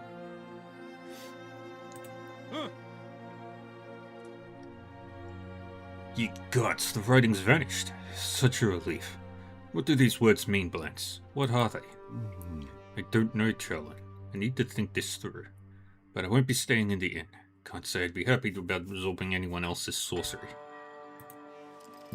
And by the way, just a reminder, call me Hopper Rowley. And you are Rask, a store owner from Albius. Names are not to be used in vain. Times are too dire for such foolishness. Let's go. Of course, you were the only one to notice the magical veil of dreams cast over the inn and Rask's appearance. For everyone else, it's business as usual. Seems like Ake is done preparing and is ready to continue onward. You don't have to introduce Rask to your companions, they know the shopkeeper from Albius. However, everyone is surprised to find him in the middle of nowhere, and more so that he's going to accompany you from now on. As you exit the inn, Rask pulls you aside looking mysterious. It seems he's got something important to tell you.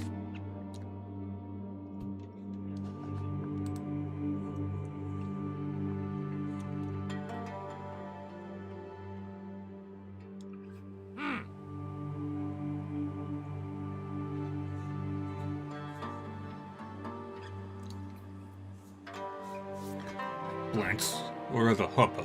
Wait, I haven't told you everything. Thorn Brennan's daughter was waiting for him when he arrived here. Me too. It was the old woman who brought his daughter here after all. There was also Philia, a girl from Ursus. I was asked to watch Gleda until Thorn comes. I knew her from my time in Albius. Headstrong girl, that one. So Philia headed to Arpacum, and the old woman decided to cross the marshes.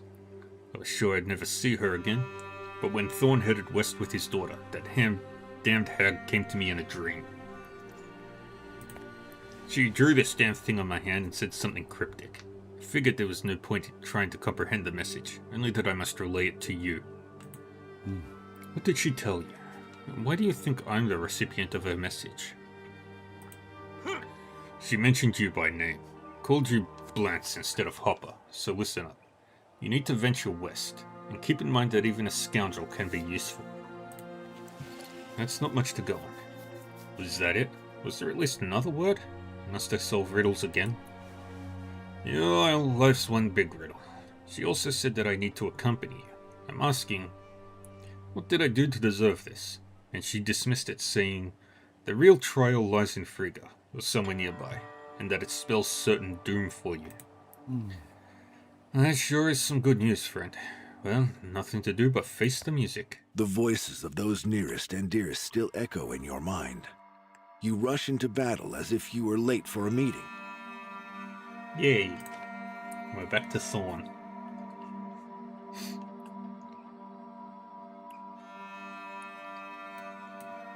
If we have a look at the map. So the Lofeng's group is over here, right? Lofeng's group would be over here by now.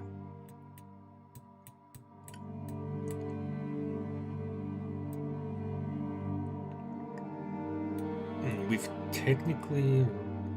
The time is a little weird.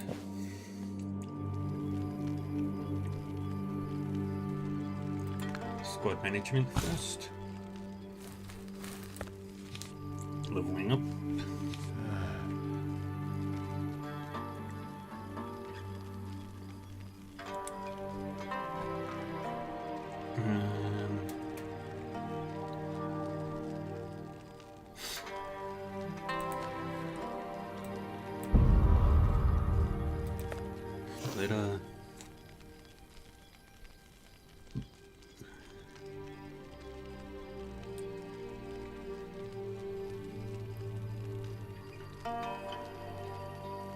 Takes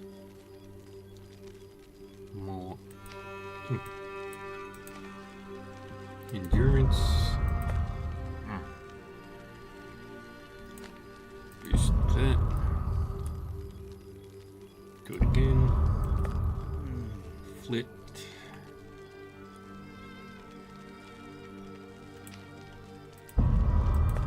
Sop.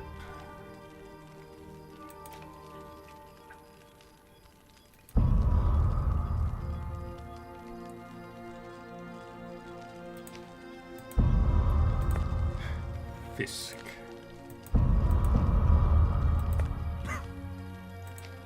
Red.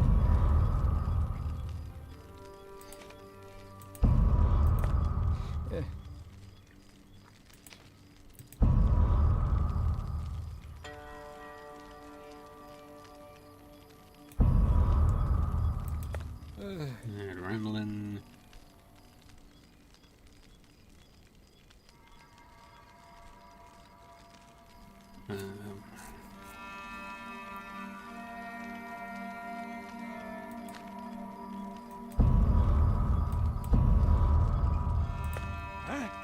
School.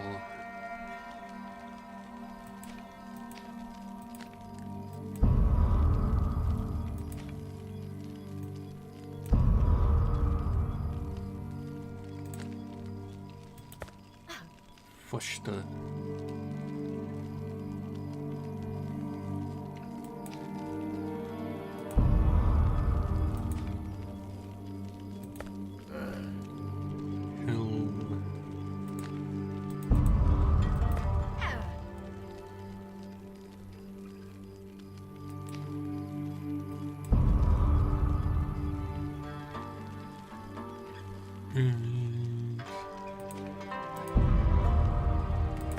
Okay, that's that done.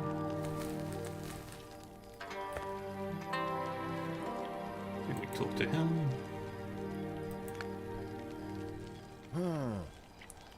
Why are you eyeing me?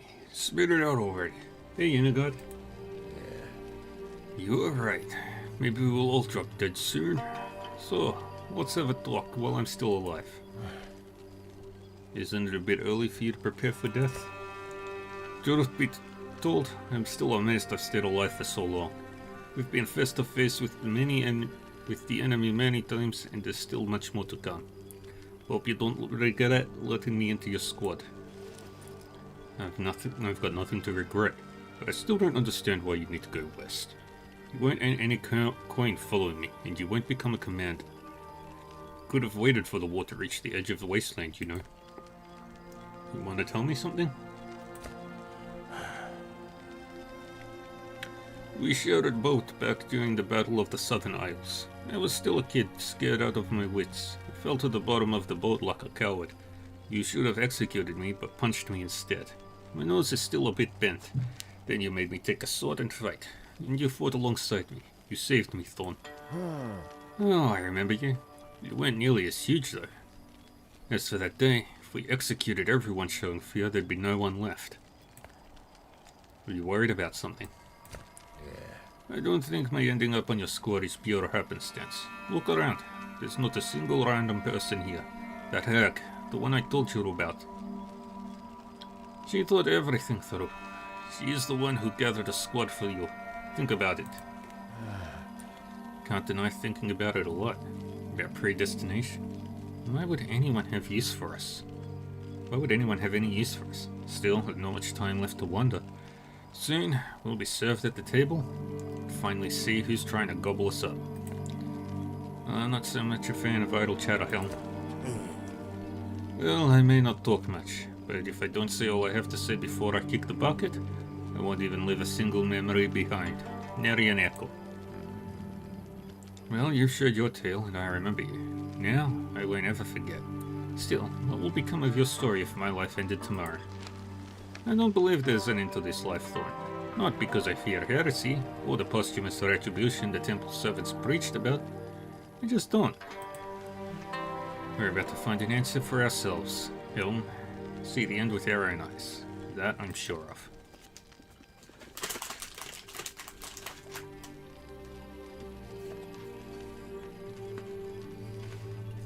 Now we continue our journey.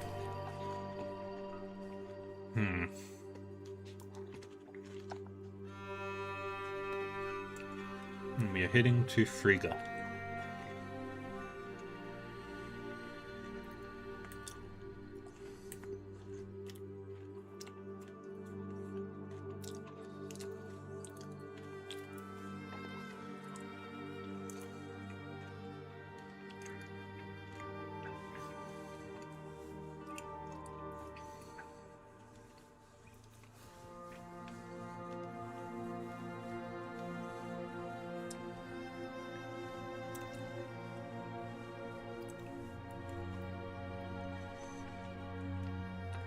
Let's follow the secret pathway.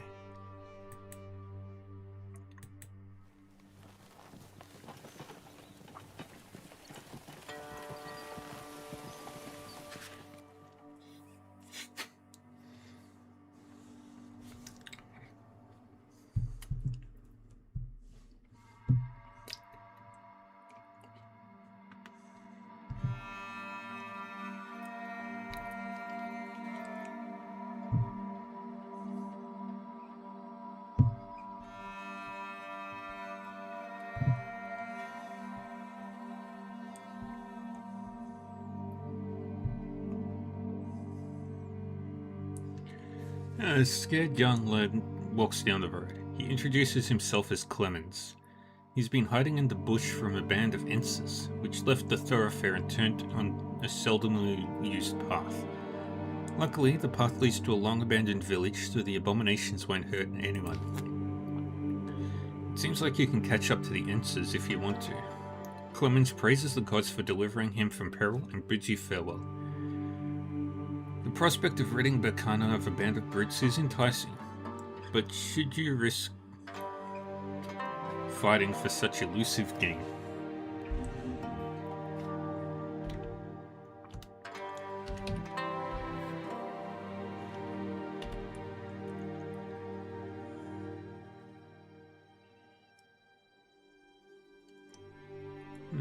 Forget it and move on.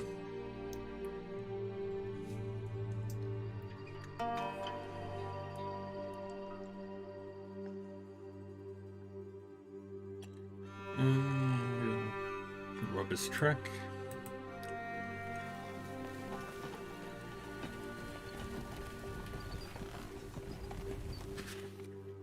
You meet a Buchanan patrol. The guardsmen stop you to find out who you are and if you're telling the truth. Their sergeant is called Thomas. He eyes you suspiciously and says you look like a gang of thugs, which are a growing blight in these troubled times.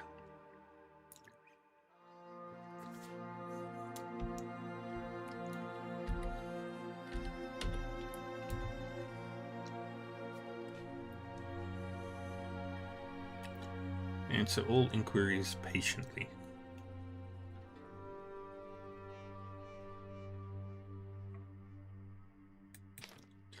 You provide truthful answers to all of Thomas's questions. It's incredibly boring and you cannot wait to leave. In the end, he can't find anything amiss and begrudgingly permits you to ride forth.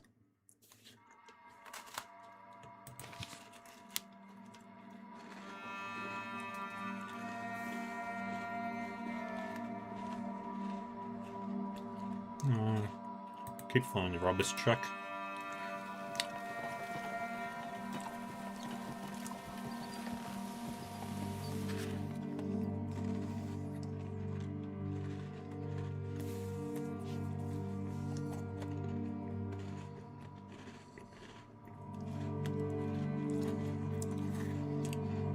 You notice that Gleda seems to be wilting.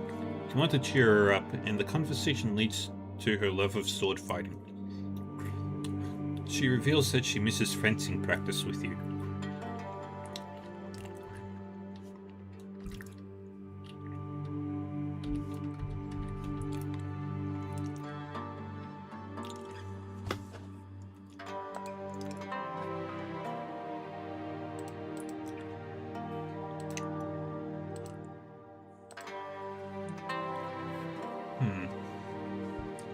Offer Gleda a practice fight. You stop for a break and offer to practice fencing with your daughter. Soon enough, you have spectators and eager students. Every man laughs, remembering days long gone. Some lost time and a dislocated arm are a small price to pay. Seeing your companions frolic about makes it all worth it.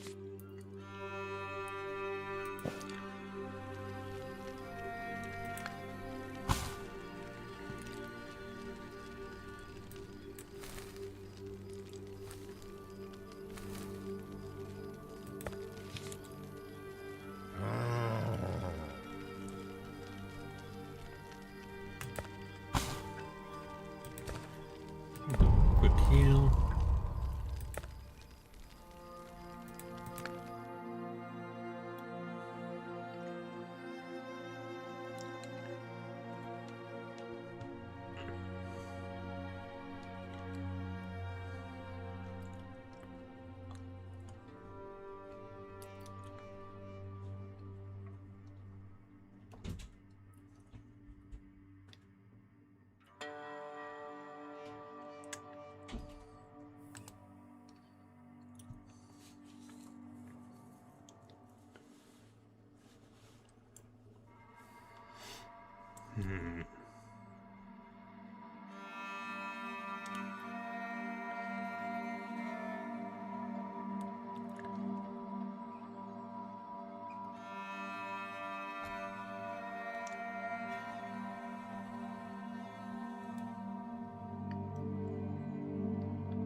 Let's just go straight to Frigga.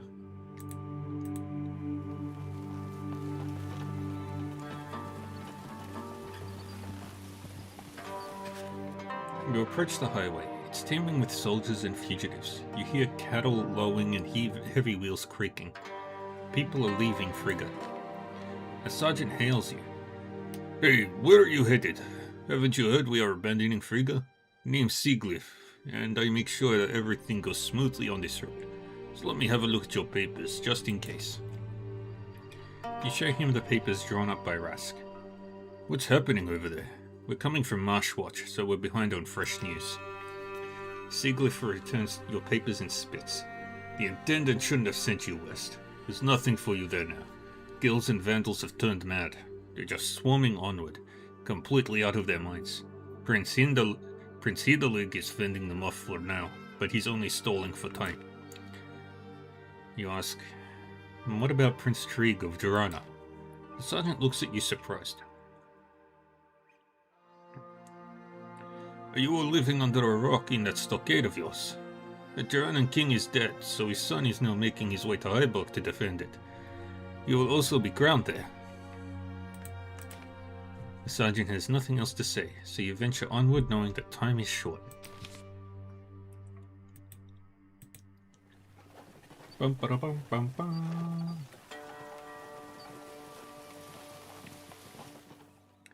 And we make it to Frigga.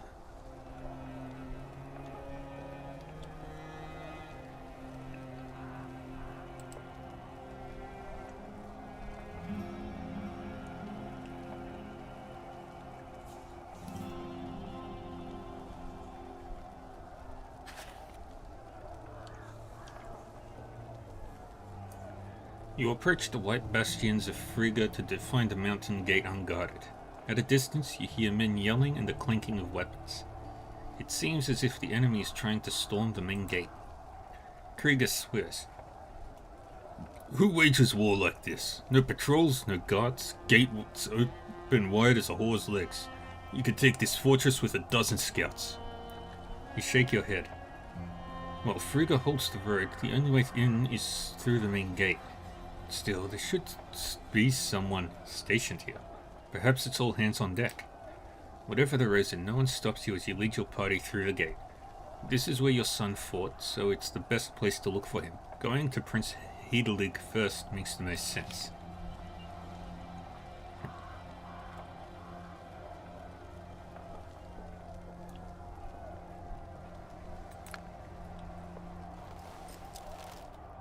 Taking in the sights, Fisk? Have you been to Frigga before? By the gods, I already told you and Krieger about my soldiering years back when we visited the Applesauce Tavern. Weren't you listening? Guess we drank so much that our ears withered. I remember claims of you being Frigga's best swordsman and a hero. Tell me, if you have truly been here before, have you heard of the White Tower? Well, they're all kind of white in these parts. Wait. There's a watchtower a few days' travel from here, but it was destroyed a long time ago. Some say it's cursed. Do you know how to get there? Of course. Went there with my patrol. Mind you, I wasn't sober the whole way, but I can point it out on a map.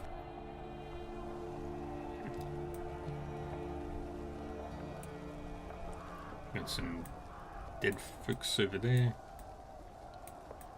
And battle raging.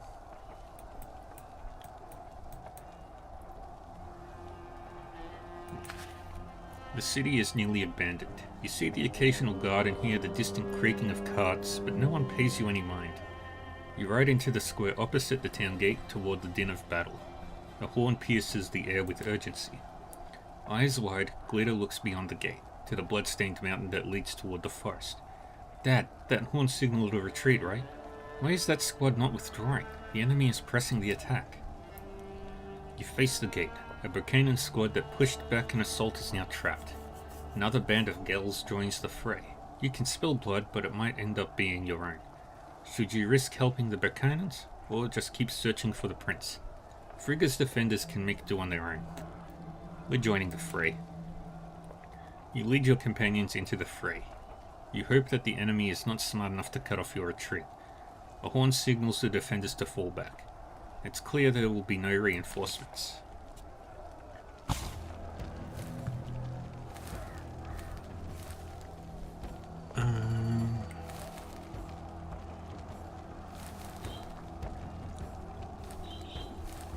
We'll keep this crew.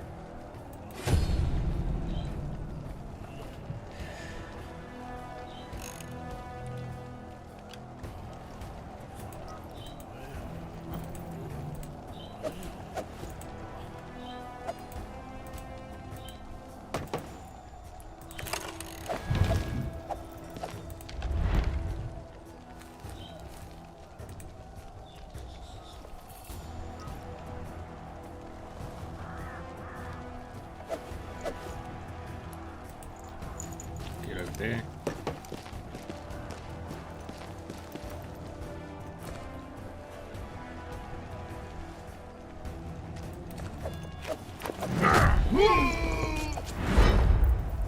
Good.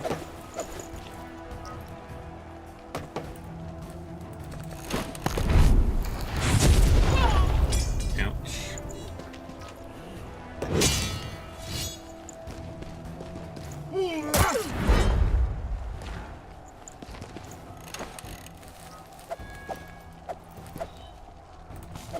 And we'll go here.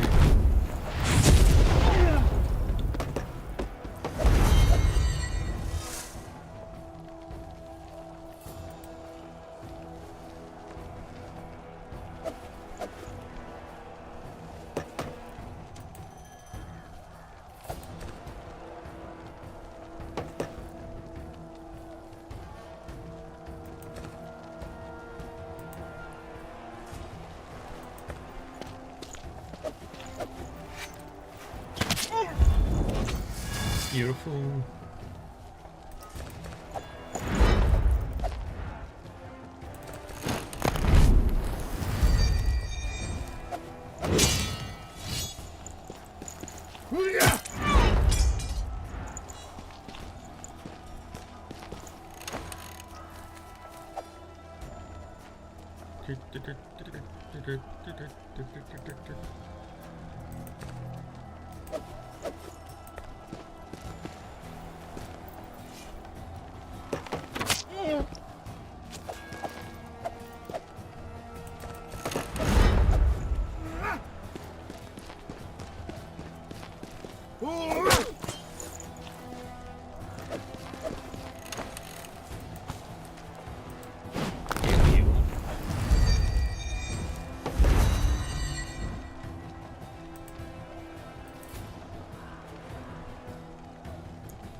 Oops, that's the wrong target.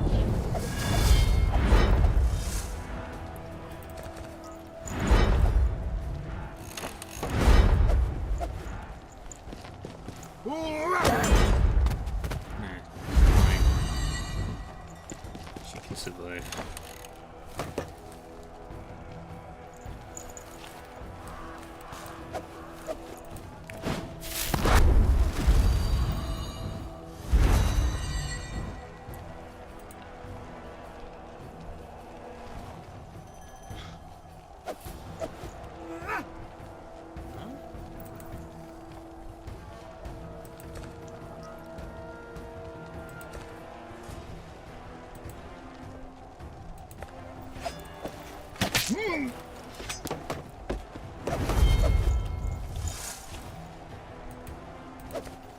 Get over there.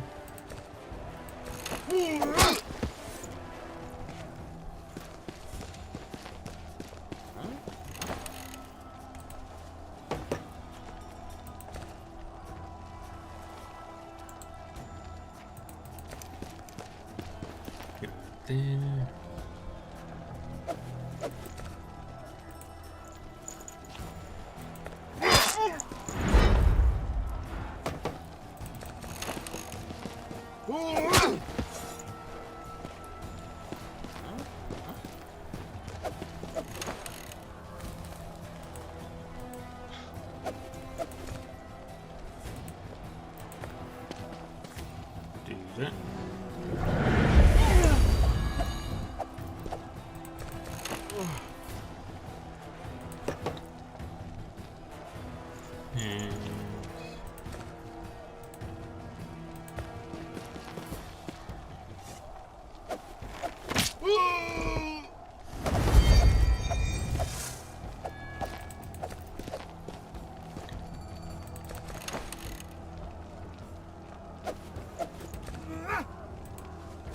You.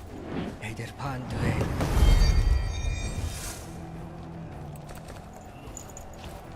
Here we wait.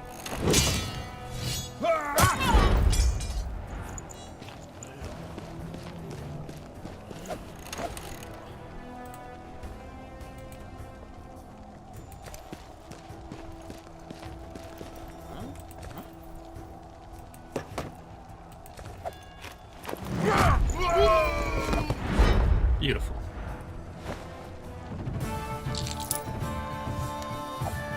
Did it.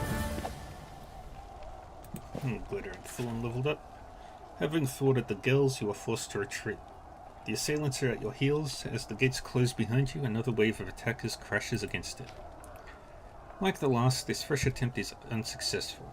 A hail of arrows drives them back, and in minutes, the besiegers retreat from Frigga's walls. One of the warriors you saved wishes to talk to you. Thank you, Captain. I had not noticed the girls outflanking us. What is your name, and what brought you here? You were not from Frigga. Hey. I am Thorn Brennan of Albius and Odala, and Captain in retirement. I am looking for Prince Hedelig.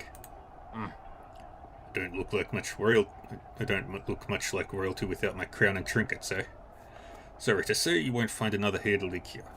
If you seek the prince, look no further. Just spare me the formalities. Your Highness, pardon me. Truly, I did not recognize you.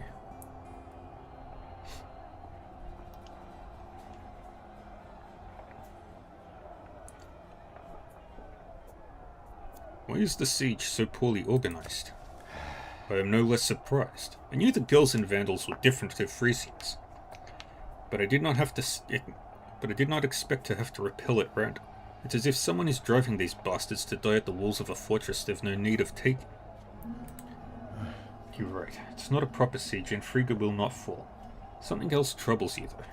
Is it the Frisians? Do they approach? Of course, the Frisians wouldn't miss their share of fun. But we'll leave Frigga before they arrive. What's troubling is this chaotic siege. It's vexing. It appears as though Frisia has hired the tribes to do it, but I know that's impossible. The girls aren't really themselves. Pillaging and kidnapping is their way, but to sacrifice their lives for a foreign city. I've heard rumors of steppe madness, but this is something else completely. Your guess is as good as mine. Why are you fighting among the common soldiers? My people are exhausted, Thorn. We'll have to abandon Frigga, but the refugees need time to reach Hyborg. Our fighting buys them that. Nothing inspires soldiers like their prince fighting alongside them. You could have been slain. Even princes are mortal. Had we faced a more clever foe, I'd not be standing here. I'm not one to cower and hide. You risk your life for common Berkanans who may not even be your father's subjects. I'm starting to see why you're so popular in Isana. What happens to Berkana happens to Isana. And I myself decide which course to take. I pay no heed to contrary opinions. Have you any other questions?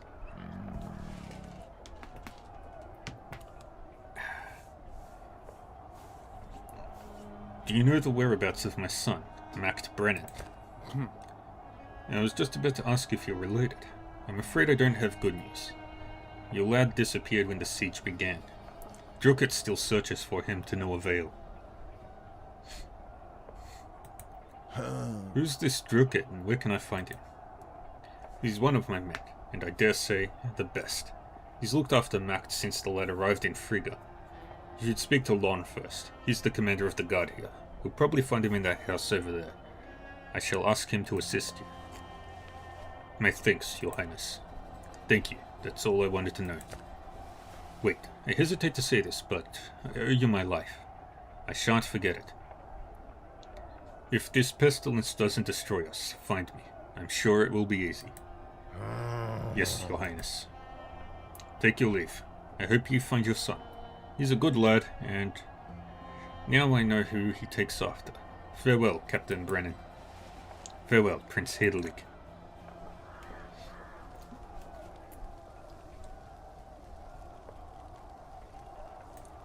Let's go to the house first. Heal everybody. Let's Let's level up Thorn.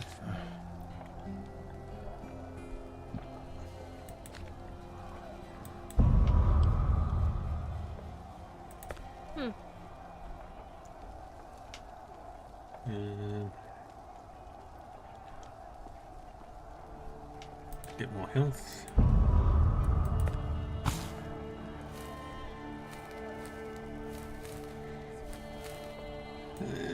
Flush still leveled up as well.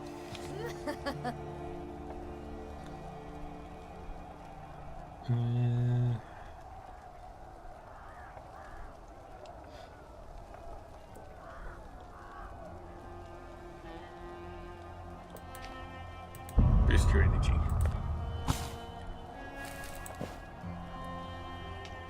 Reduces by attack by 6 to a random enemy unit.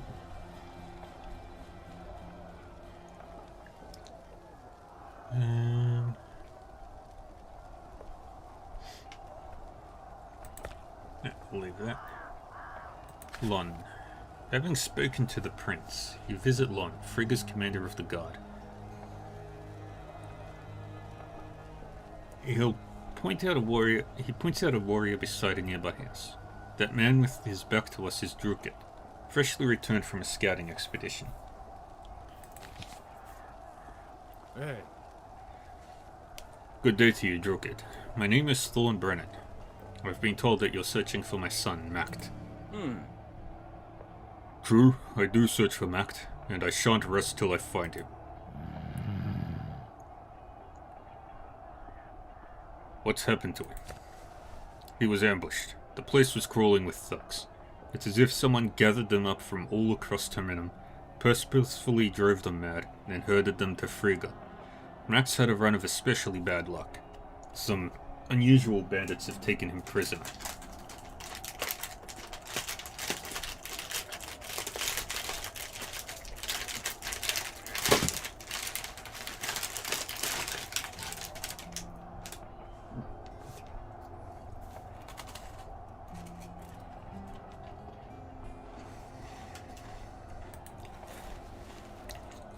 Cannibals, right?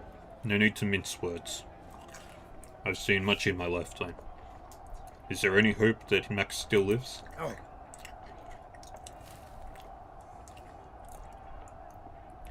I'd have abandoned my search otherwise. These beasts only leave their lair for food. They've not come out yet, so there's still hope that he's alive. Hey. Do you know where he is?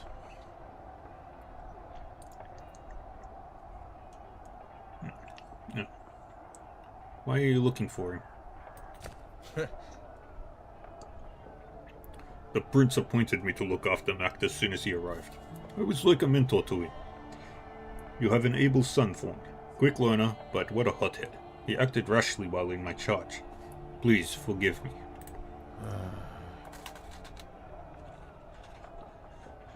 Nothing to forgive. I remember myself at his age.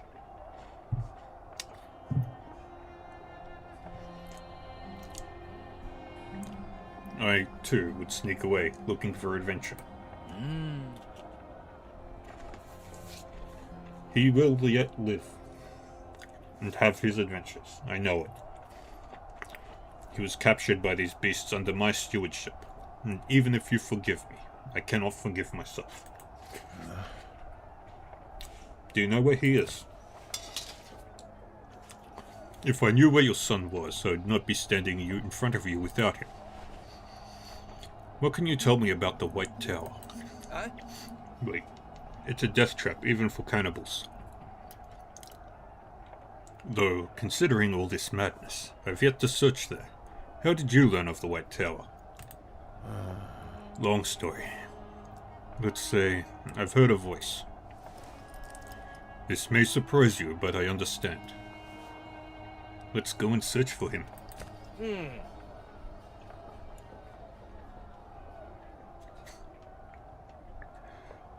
No time to lose.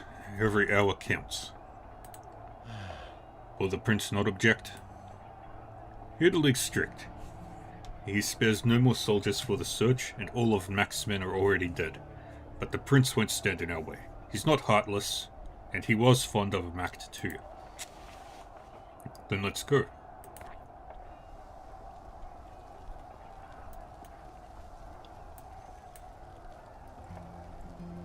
Alright, leave Frigga.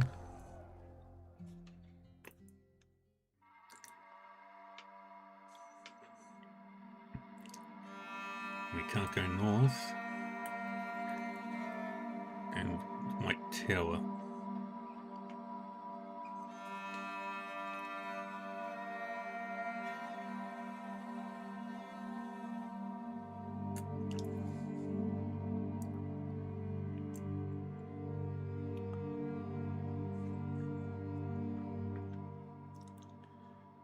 Let's go to the Three Springs.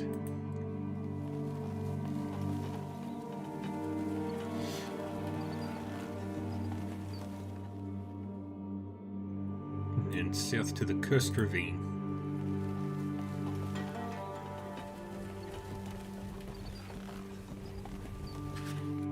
You make camp during the day to get some rest. You take the first watch. Before long, a party of Frisians approaches. They are few in number, but is it wise to pick a fight?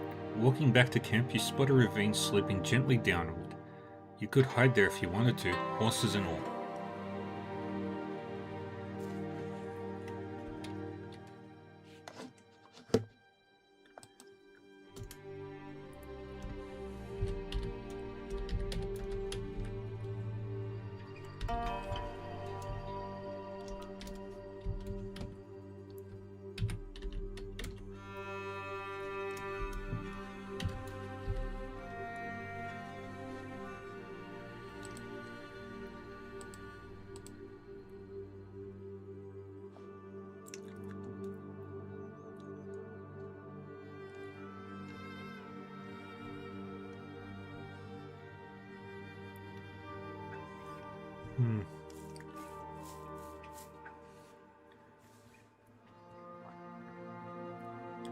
Hide in the ravine. Luckily, the ravine hides you from sight. The Frisians don't leave the road, and nobody hears your horses huffing gently.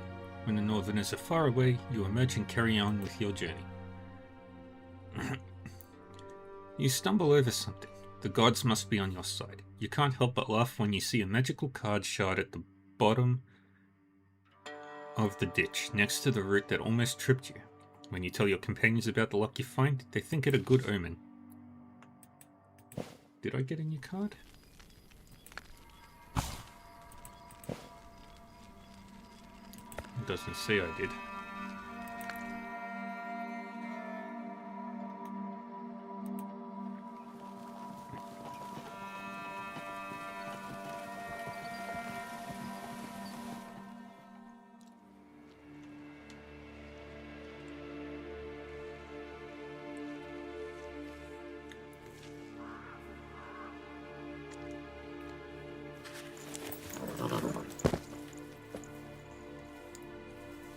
A decrepit structure comes into view.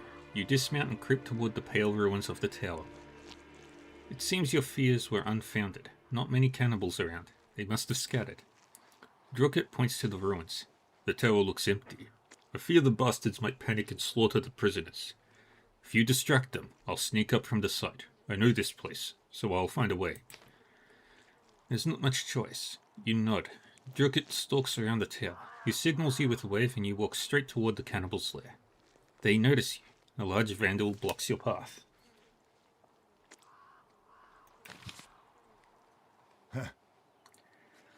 Well, look who's crawled out of the woods. Let's get to know each other. We'll be great friends. My name's Mabok, and yours is Dinner. Want to know how our friendship will play out? You'll spare us from hunger and we'll be grateful. My name is Thorn Brennan. You like to ask and answer your own questions, I see. I don't deny it. My mother always told me to be quiet, but I never shut up. She also told me not to play with my food, but it's too much fun. Do you know the game of questions and answers? Riddles? Care to play? If you're going to eat me anyway, what's the point? Because, Dinner, if you win, I'll share my biggest secret with you. Don't you want to know what's most precious to me? Well then, tell me your riddle. Well, everyone knows, but few accept. What everyone fears but also scares with. What's different for each but similar to all. What everyone hides but none can tame. The truth. You guessed right, cunning Dina. As promised, I'll tell you where I keep my loot. Not that it'll help you much. In these very ruins under the 20th tile in the 4th row. Marked it with the rune B. Wait, what's going on? Using the bandit's confusion to his advantage, Drukit creeps toward the tower. 2 cannibals rush to intercept him but are quickly dispatched by his sweeping sword.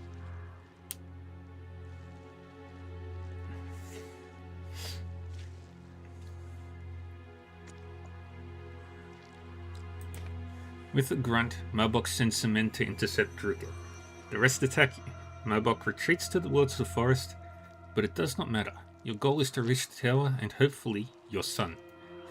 The cannibals drive Drukit toward the tower and he soon disappears in the ruins. You hope he survives until you've dealt with the remaining man-eaters. Bum, bum, bum, bum, bum, bum, bum. Fight.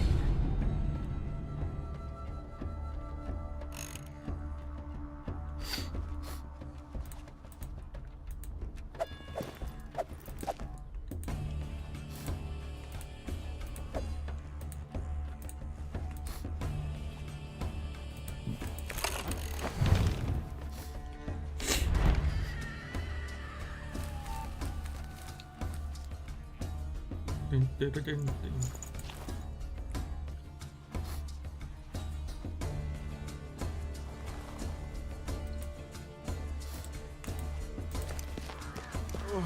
Get up there.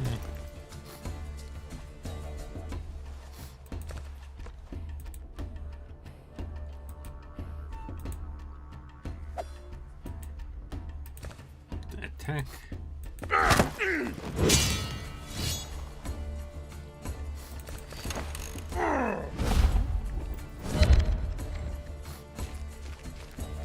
Do, do, do, do, do, do, do.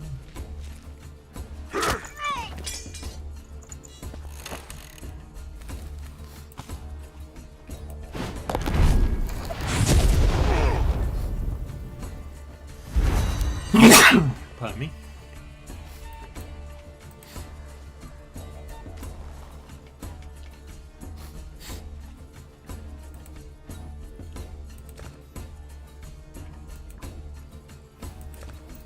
Shoot.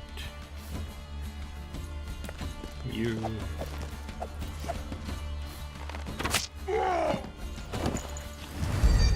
That's another enemy down.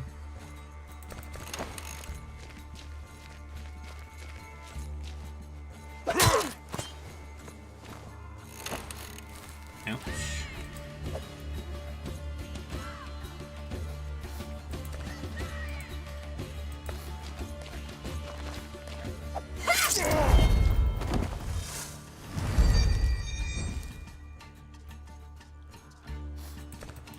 And then do that.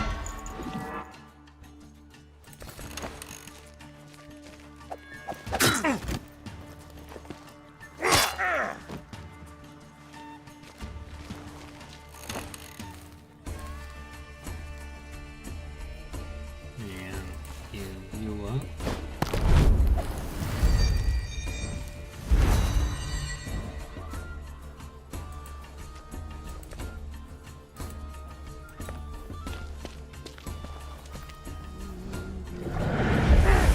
Beautiful.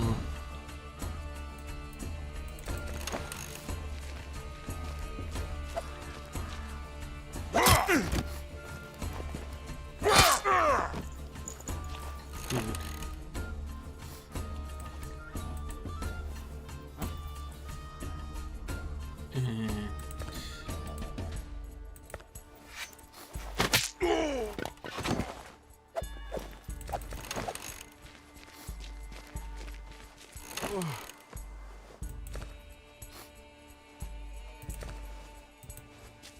And give you some help. Hey, There's there's some pond. energy.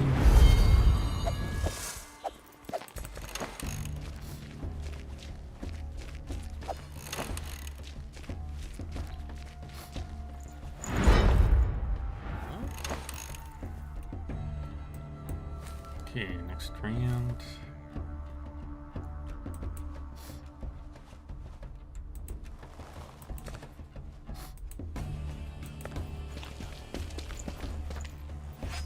Take you.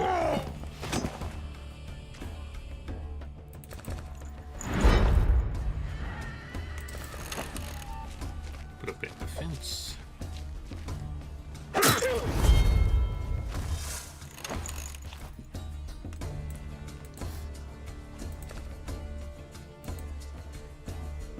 Bang bang.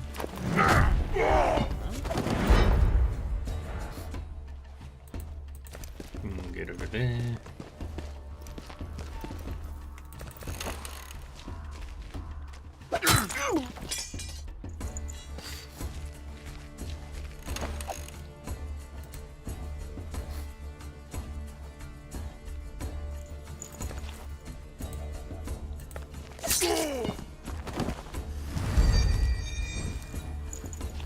And another one down.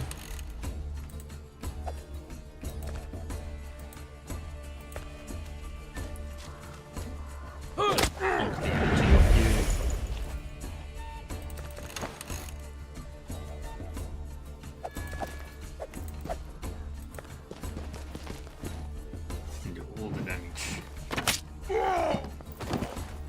Wonderful. All the cannibals are dead.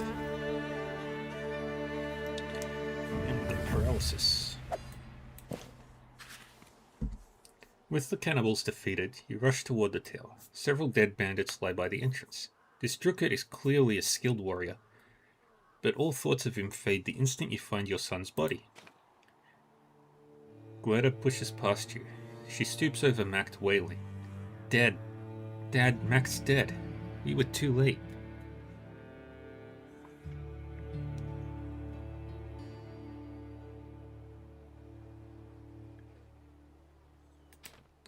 Grief buckles your knees. You turn away from the unbearable sight in anguish and meet Drukhit's gaze. Damn them, Drukhit growls. Too bad we didn't kill them all. Especially the leader. The bastard ran away. One day, I'll find him and he'll beg for a quick death. Drukhit reaches out suddenly, flashing his sword in front of Guerda. She cries out in surprise as a short crossbow bolt bounces off the blade with a clang, but a second bolt comes too quickly. It pierces Drukhit's chest just below his heart. Don't waste time on me, corrects Drukhit. I'm dead, and you know it. Take the bundle from my bag and the locket from my neck. Wait until you meet someone who can guess what's in the locket. If he guesses right, give him the bundle. It's very important. The dying warrior's gaze falls on Brett. Give him the locket.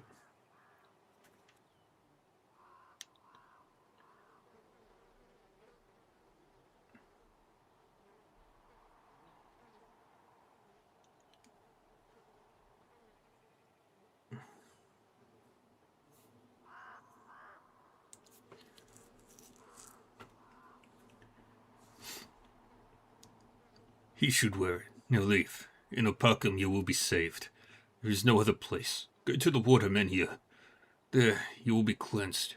Beware the woman with the narrow face.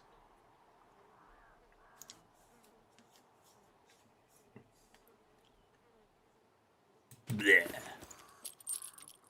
You have questions for Drukhit, but he is too far gone to answer. His dying wishes are unclear, but you feel a duty to honor them. You hang the locket around Brett's neck, telling him to keep it safe, then sit out for the watermen here. You approach your son's body. Come and bid farewell to your brother, you say to Guerda through clenched teeth. He's left us forever. Several paces from the tower, you spot a tile with the symbol B scratched into it. You lift it with the tip of your sword and discover that Mabok wasn't lying.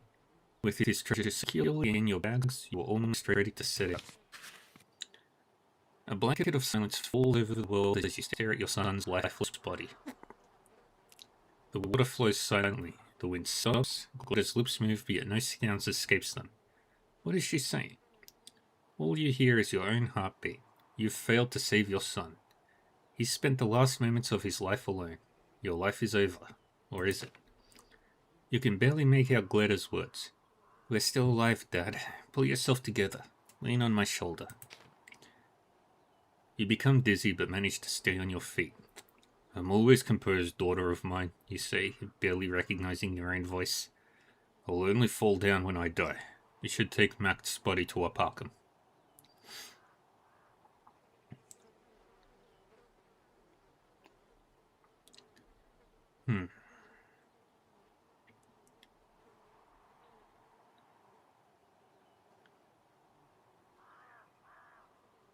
Give a prayer for the warrior's ascension. Gleda nods hurriedly and fights back a sob. She begins whispering a prayer to ease the fallen warrior's ascension to the altar of the gods.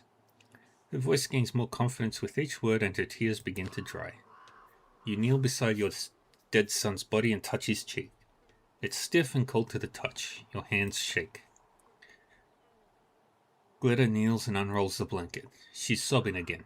Here, let me help you, Dad. You clench your teeth with enough strength to nearly crack them. At least Leaky didn't live to see this, you say bitterly before you can stop yourself. Your company is ready to continue the journey, but anger has you rooted in place. Dad, my heart aches for Mac too, but we need to go. We have to get out of here. You're right, Gleda, but I can't forgive myself. How could I be so blind? Bran sent his bodyguards to kill my children, and I didn't see it coming. Do you realize that you were as good as dead? But I'm alive, Dad. Everything's all right now, isn't it? Bran won't give up. As long as he draws breath, he won't give up. First things first. We'll worry about Uncle when we get to Arpakum. You're right, Gleda. We still have to reach Arpakum. We'll set out immediately. A Shadow Clan warrior serves his employer as long as it doesn't infringe his loyalty to the Shadow Clan. Treachery is unforgivable. Shadow Clan's code for warriors of peace. Woo.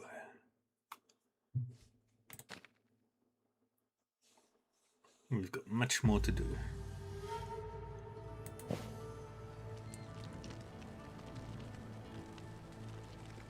Come on. When will you remove the mask? When its power releases me.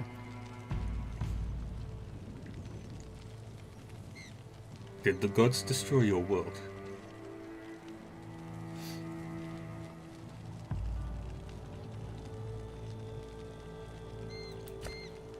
Even behind a veil of madness, I pondered that, and the She-Reaper's beautiful words, which flowed like a mountain brook. She said that gods are like humans. Why did she talk to you? She saw that I don't kill on the spot, but a fraction of a second later than the others. Every time, it's like I'm struggling to cross a threshold. So not all gods kill immediately. They also pause for a moment. What does she mean? I do not know, but some of the black masked warriors, before we killed them, yelled about the gods fighting just like us, and that one of them has gone mad and seeks to devour our world.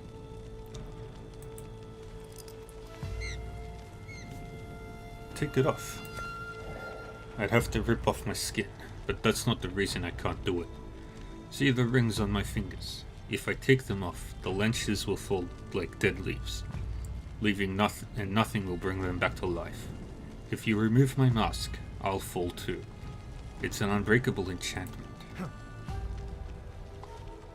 And nobody could do it? I heard that the Black Masked Warriors did it, but I can't be sure. It's possible they painted masks taken from people like me. I've unmasked those that I've killed, and have only found ordinary faces. Who were those Black Masked Warriors? They tried to oppose the Reapers, and us. It didn't go well. Still, watching them, I realized that the Reapers aren't invincible. Do you remember your home? Thinking of my home is more painful than remembering my lost world.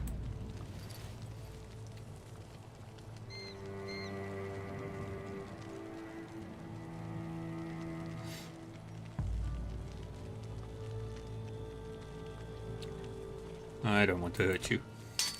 Even pain has its limits. When you put on a mask, you must be cleansed. You arrive at your house with other warriors. You burn the place down.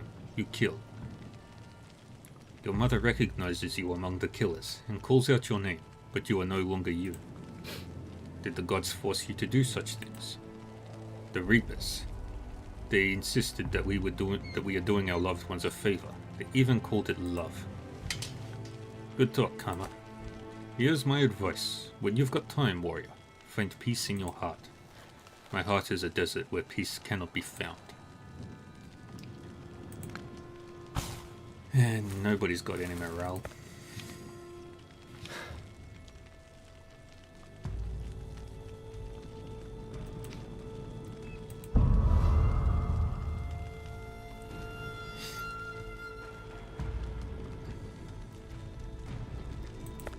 Bola.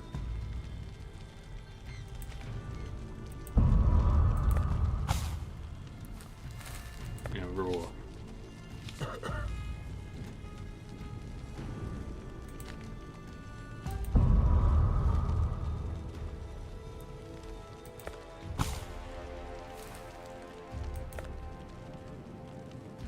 We are heading down the Kimra Blunt path to the Black Obelisk.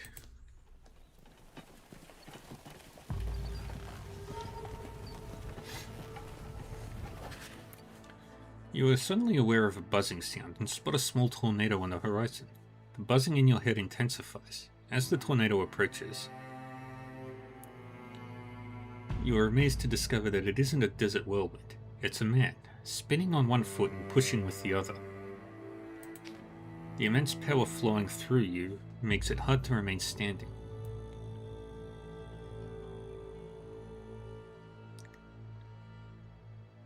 The words of your mentor come rushing back.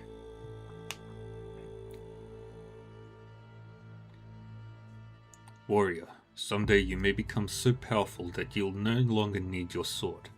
Enemies will fall to their knees at the sight of you. But beware, friends may become scarce. Though, what use are friends to an icon? You attempt to approach the dancer, but stop short a dozen paces away. Reet almost falls to her knees beside you. You just want to close your eyes and fly away.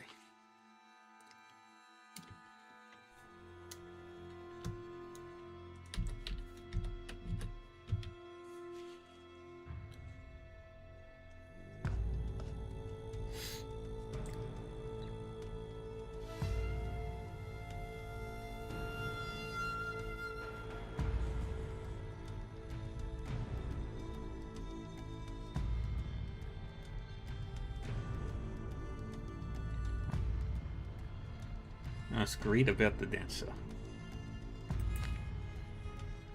The strange dancer's spinning enchants you. You finally manage to ask Reet why you hadn't heard of this before. Who is it? There aren't many who saw him, Reet replies, and very few will remember him before long. Meeting him is a great blessing. The Kimra say that he's a dervish, a mad monk, who appeared the same day a star fell from the sky. They say it's as though the Triune himself spins the wheel of life and death, making it possible for their world to exist. But the luck he brings is like a golden coin in the abyss, Reet continues. Not everyone can get it. They say many have fallen to their deaths. You do understand, right? You grit your teeth, watching the magic dancer. Nothing can stop a warrior of peace. You take 2 difficult steps forward, feeling the stones inside you begin to burn. Your sight and hearing start to fail as the world around you becomes opaque. You've never encountered such challenges before. You take 3 steps forward and you feel yourself leave your body. It's like your body doesn't even exist. So why can you still feel blood flowing from your nose and ears? Why do you feel the pain of sacrificial stones burning out? It seems like death or its silhouette. There is nothing save for an unbearable weight and overwhelming pain. Why can you still see the dancer? How does he manage to spin and look at you at the same time? What is he smiling about? Curse him. Take the final steps. Could it be that you've reached your destination? You're very close to the man you seek. He's spinning and standing in one place at the same time. You hear his voice. It's not the right time, little Lo. There is still strength to hold on. I am happy, little Lo, that some of you still have the strength to seek and to act. Your senses come flooding back. Your companions look around bewildered. There is no dervish. It seems that no one saw him. Or maybe their memories fail them.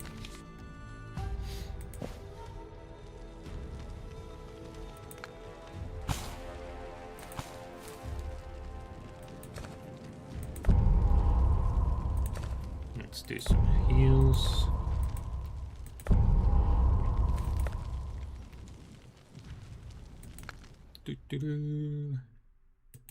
Continue on the Kimra path.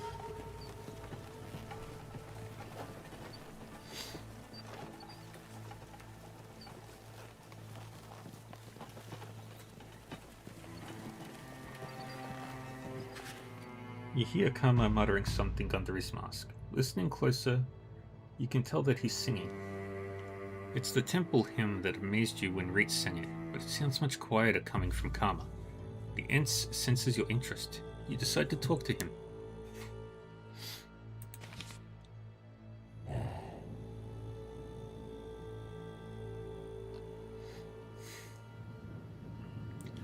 The lullaby my mother used to sing for me is all I have left.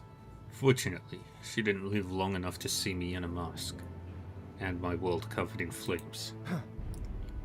How many years have you worn the mask? If 1 year here also lasts 300 days, it'd be 5 years. But I wasn't mad when I put it on. It was a sign of valor. There were many who sought the admission to the sacred hunt. It was talk about the end of the world. We were the ones to delay it. But you couldn't do it, could you? My world was enveloped with flame during its final hours. Many things became evident when the sacred stones appeared.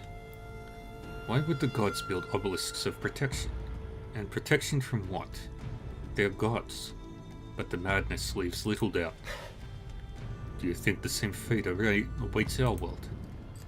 Do you ponder fate while in battle? You just fight. How does anyone fight the gods? You can't go wrong by fighting your enemies. How do you fight? However you can. Whom did the sacred hunt target? The people, those called heretics, those renegades who hadn't gone mad, and fought us wearing black painted masks. Those who tried to destroy the sacred stones, thinking that they were the source of all woes.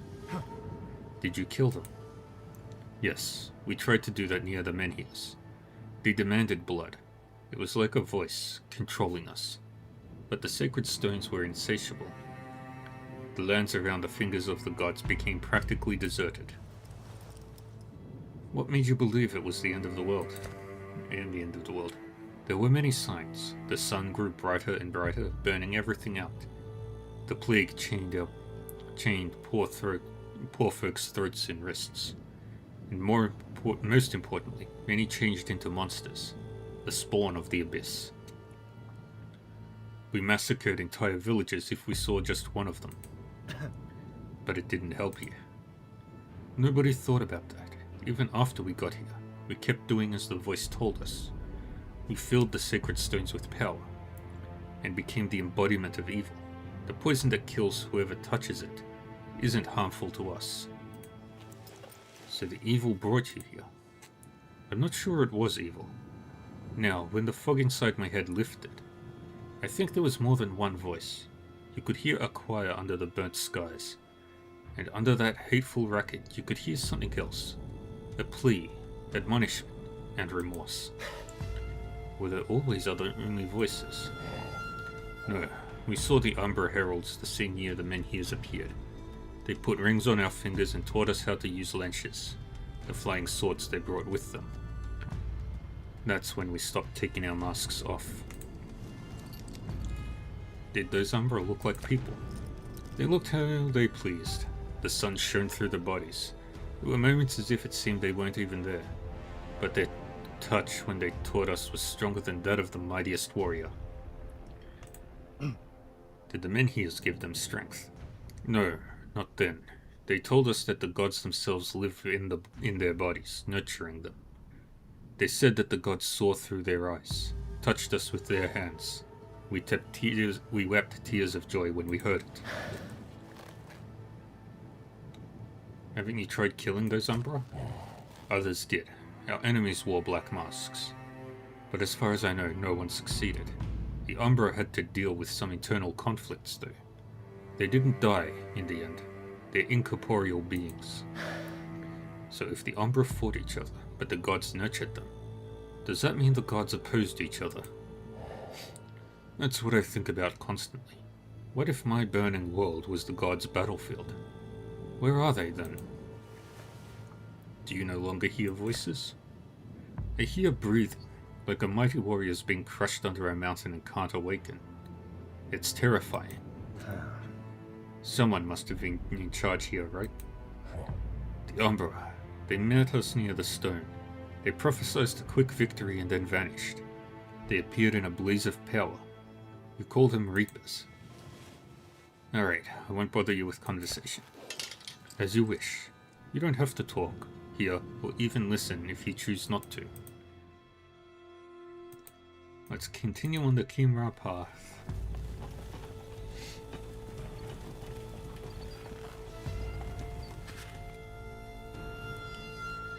A small group of oddly clothed people attracts your attention.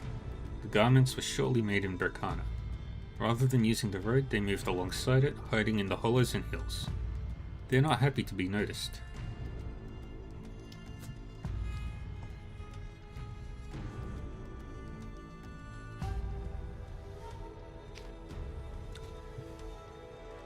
Their leader signals and the strangers quickly take to the road. You're surrounded. All of them are well-armed warriors. Their leader seems fearless but suspicious. He surely isn't familiar with your clothes and appearance. Who are you? He asks. Especially you. What clothes are these? You answer calmly, sure that you'll easily best your opponent in quickness. I am from the Shadow Clan, an Icon. Have you heard of us? This garb is normal for Icons. These are my companions. The leader turns, squinting. He thinks his warriors are stronger. I've met not even one, though I've heard rumors, but your land is far away. What's an Icon doing on the road from Frisia? What's your business? How did you get here?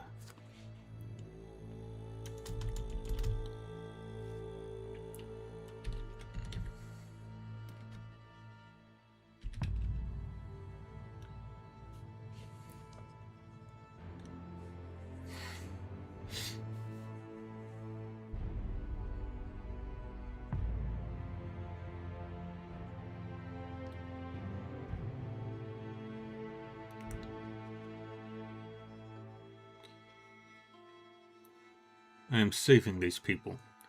And myself. The stranger frowns. Who are you saving them from? Who is a threat to an Icon? They say Icons are invincible. During the reaping, anyone can be dangerous. Do we really look like bandits? The stranger asks the stranger, cocking his brow.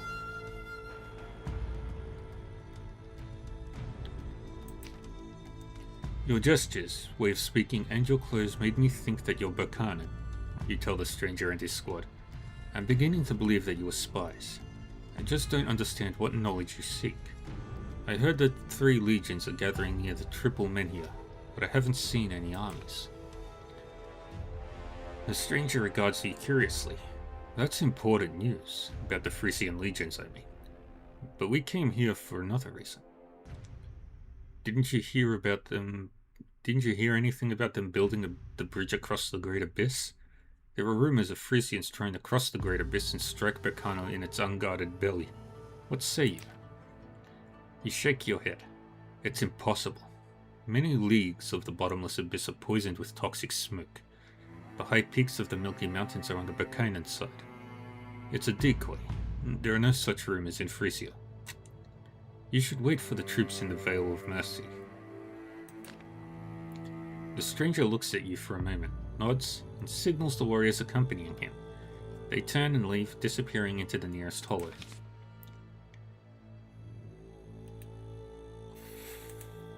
Finally made it to the Black Obelisk.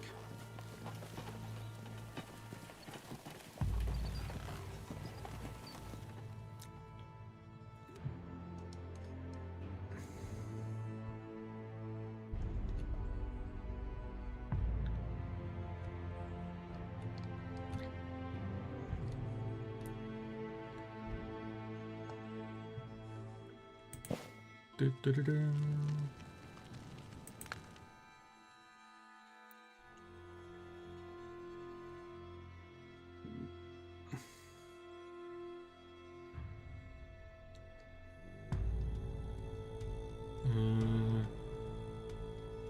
Let's take the path of mercy.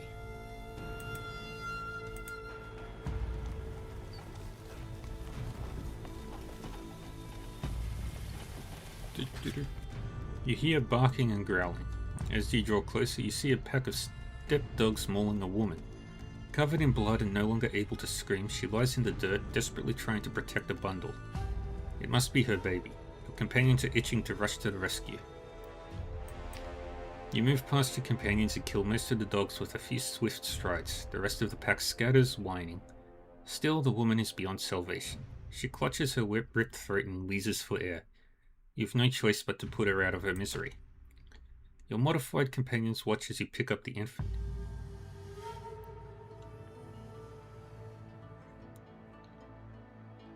If a man or woman is dying in agony, it is any warrior's duty to end their misery, you explain. Not to rescue other people's children and waste time looking for a nurse. Fortunately, you soon meet a large company of travelers, one of whom is a nursemaid. You pay her, leaving the infant in her care. And we continue on.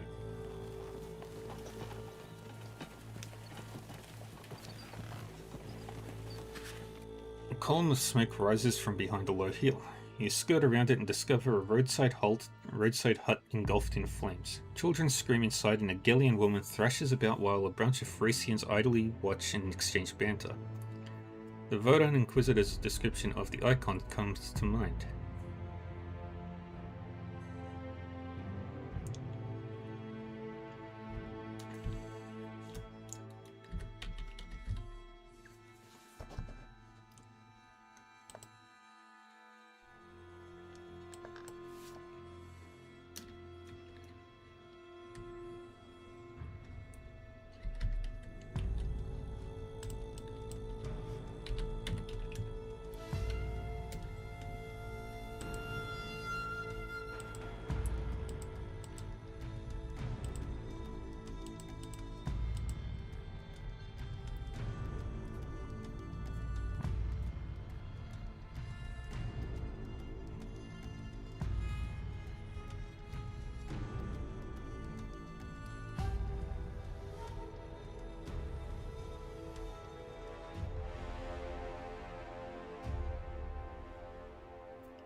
Let's attack the Frisians.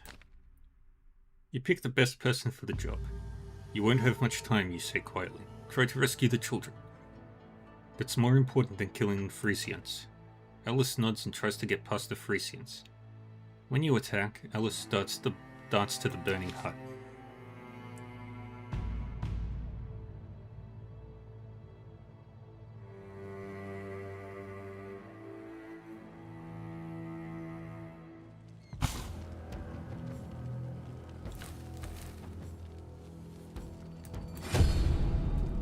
I think this will be my last thing I do today for this game. Wait, I still got an injury? Oh, wait, no I don't.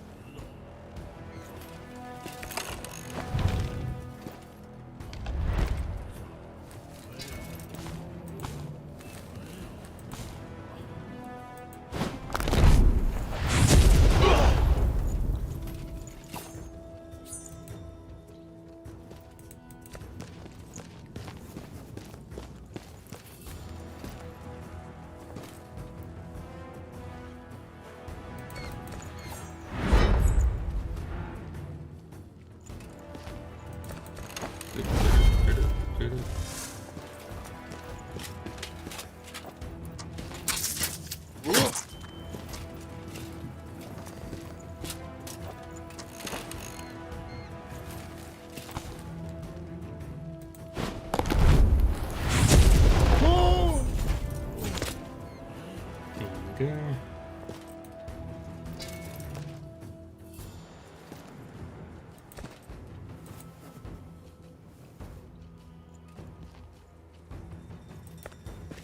Shoot.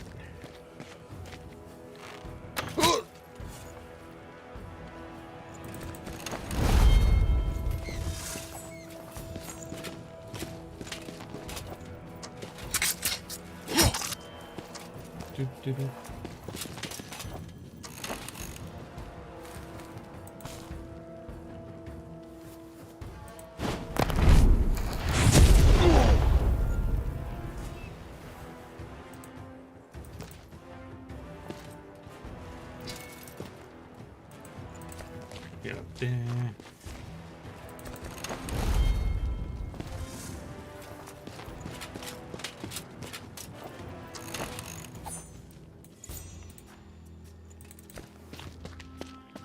Get up there.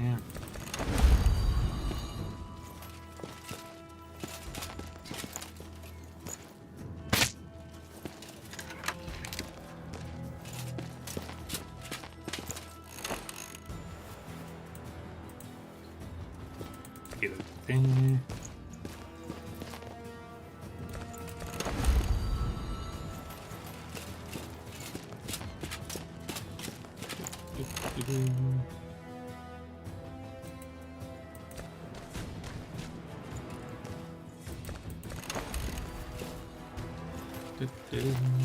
there.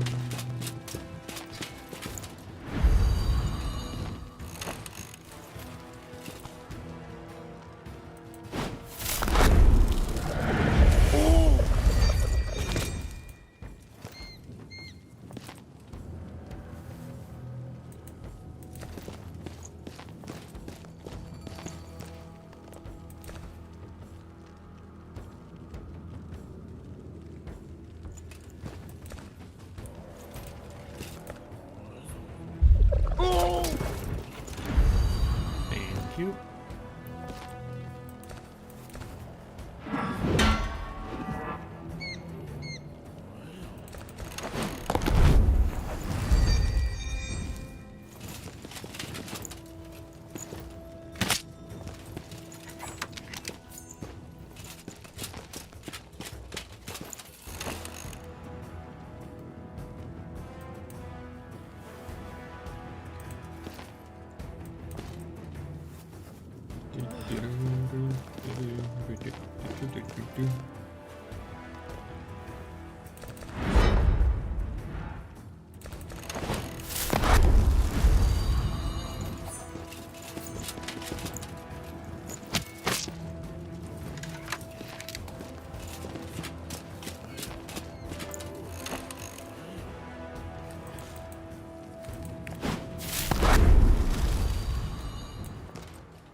I think Luke brings down. I think there's fight.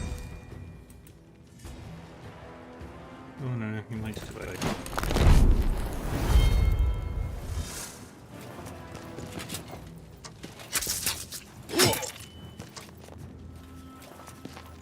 Okay, he did it.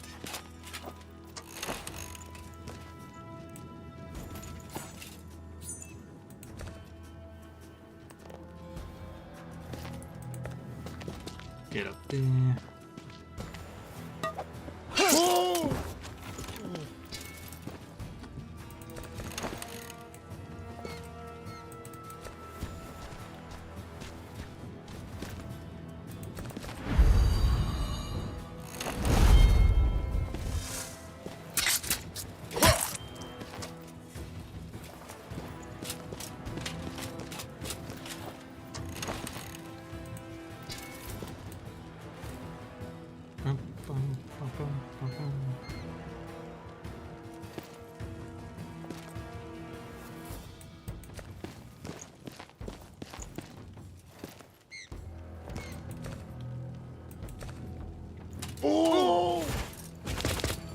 Good.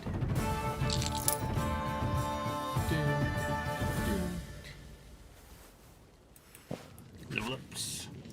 After the battle, you watch the house collapse in on itself. Alice listens to the Gellian woman nearby. According to her, the Frisians were extorting her before setting fire to her home. Now she'll have to plead with distant relatives to take her in. She hands you a Strix-encrusted pendant to show her gratitude. You look at the pendant. It's reap time, you hear yourself say. Keep it. You can save the children. Take turns wearing it. We have to go now. These Frisians weren't providing for themselves, you say to no one in particular. They were having a lark and paid for it. As for the children, sometimes it's not what you've done, but what you didn't do that disrupts one's inner peace.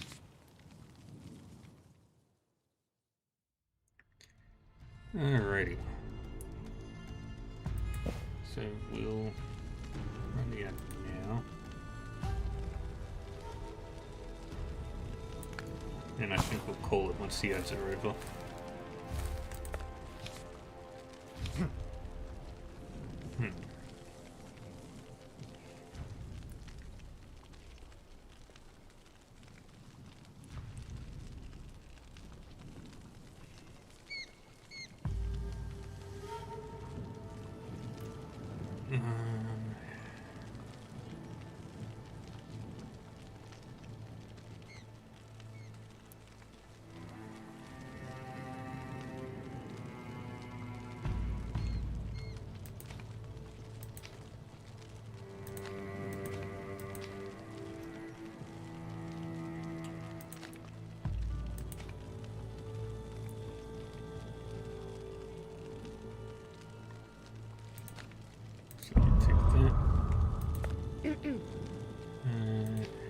Take that.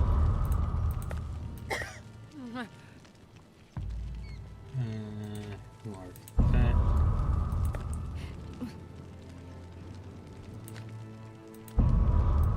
Ugh.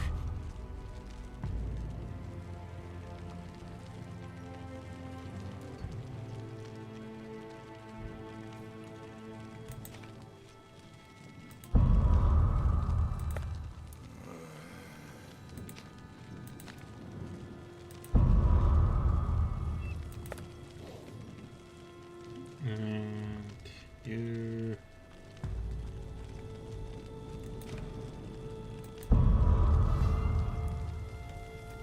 Oh!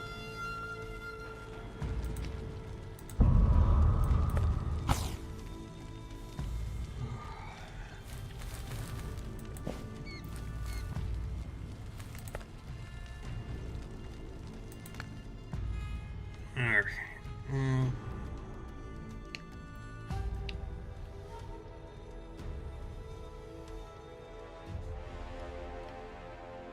Yeah, let's just get to the royalty album before we call it.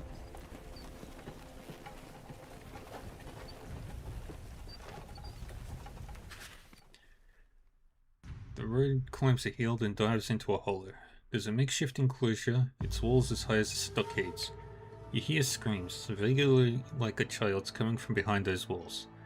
Several Gels line up in front of the gate, their weapons at the ready.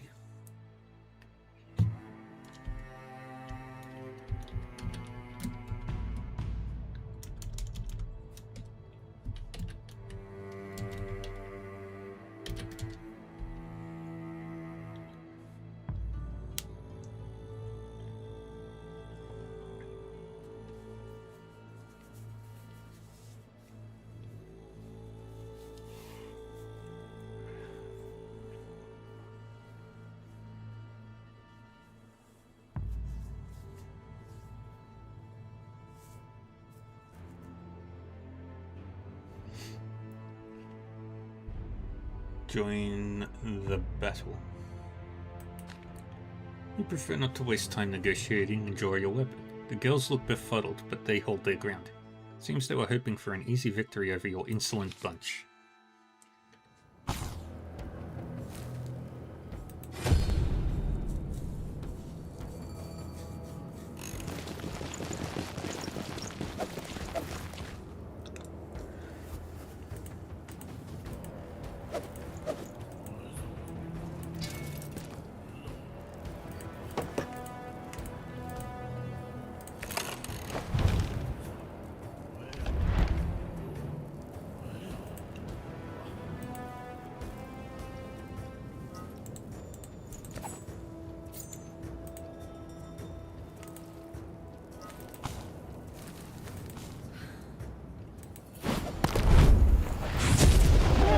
Boom.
There's another enemy.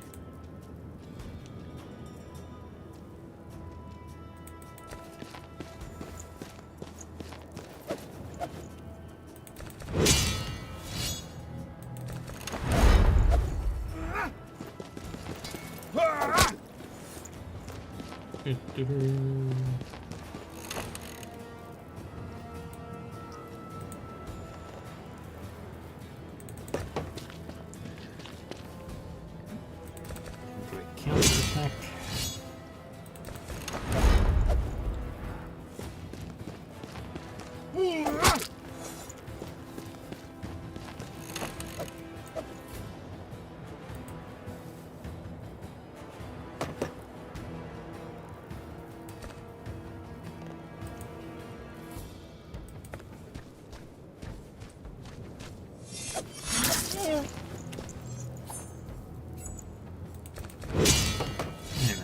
That. And you're coming to attack one of us.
Down he goes.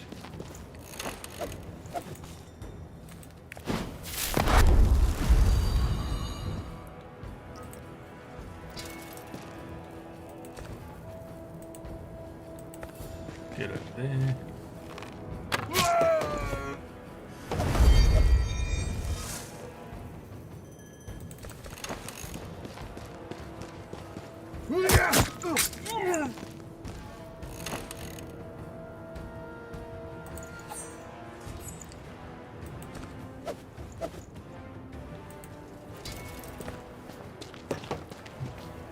Stab.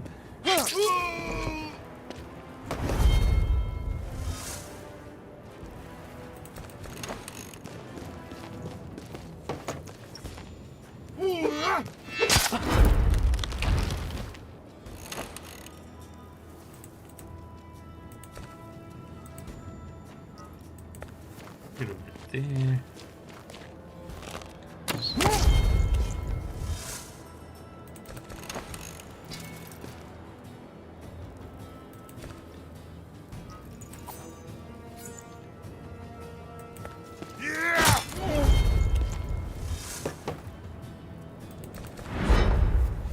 Defense. Get attacked.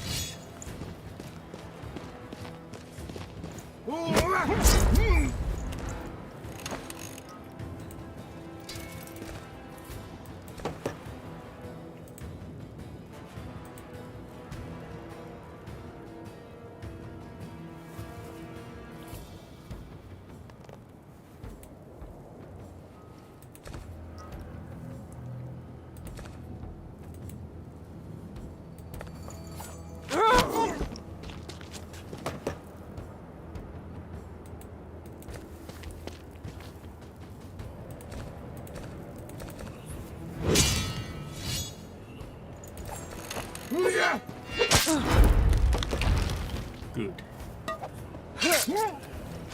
Fight's over.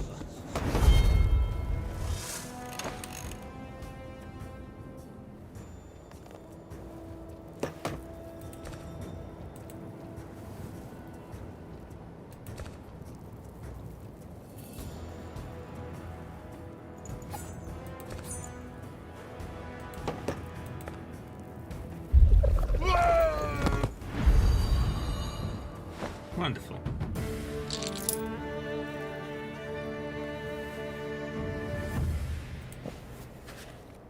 You take charge of the skirmish and vanquish the Gels. You tell your companions to open the gate to the stockade, which has fallen eerily silent. Inside the stockade you find Ents prisoners. Bound by arms and legs, their dead bodies are mangled. Some have had their masks ripped off, along with their faces. They are likely the ones you heard screaming. Your companions are silent. It looks like you killed the Gels unjustly. This is also war, you explain. It's rare to find a battle where the sides are evenly split into villains and saints.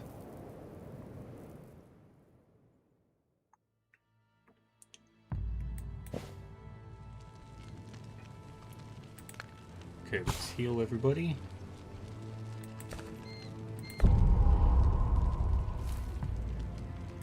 And then let's level up everybody up.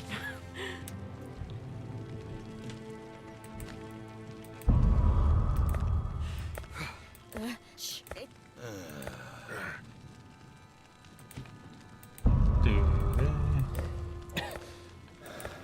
Okay, so we're making good progress.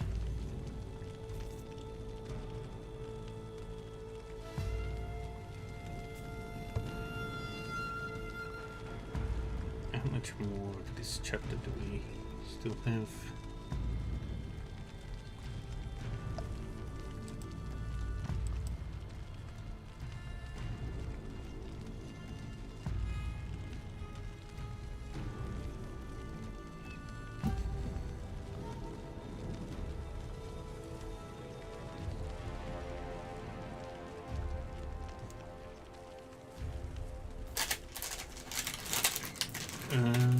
But yeah, I think I'll call it here.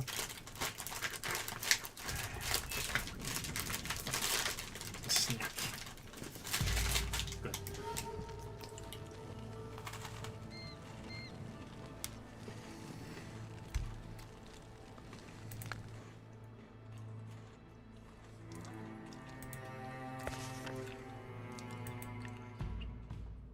And this is where we'll call it for today.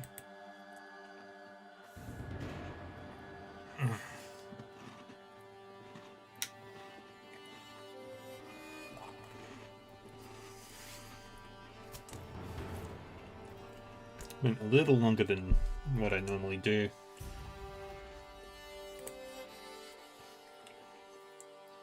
You're welcome. I'm do the final hydrate.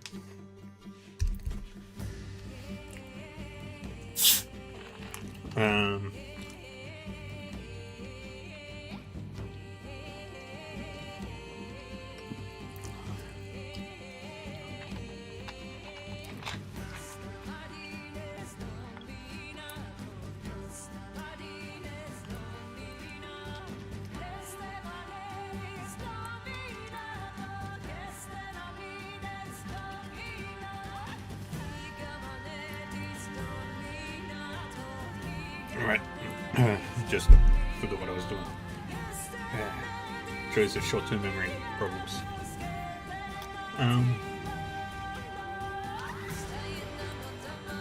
Yeah, so tonight I'll be back with more Tactics Ogre. And tomorrow we will struggle and probably die a lot in Iron Earth. And play more Ash of Gods next week. Yeah.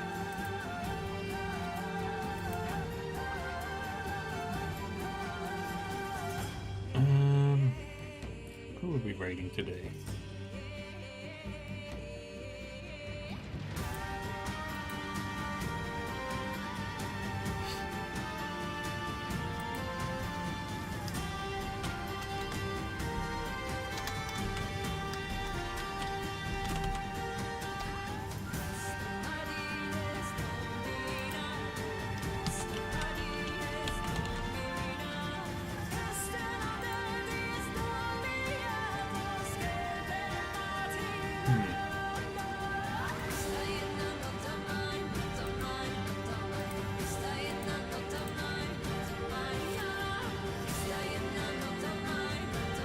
Let's do it over here.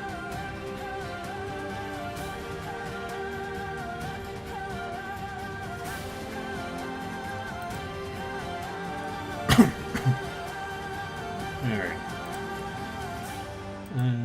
So yeah, thank you everyone for joining me today. We'll be back again later tonight. Until then, stay safe, stay happy, and stay healthy, and I will see you all next time. Bye-bye.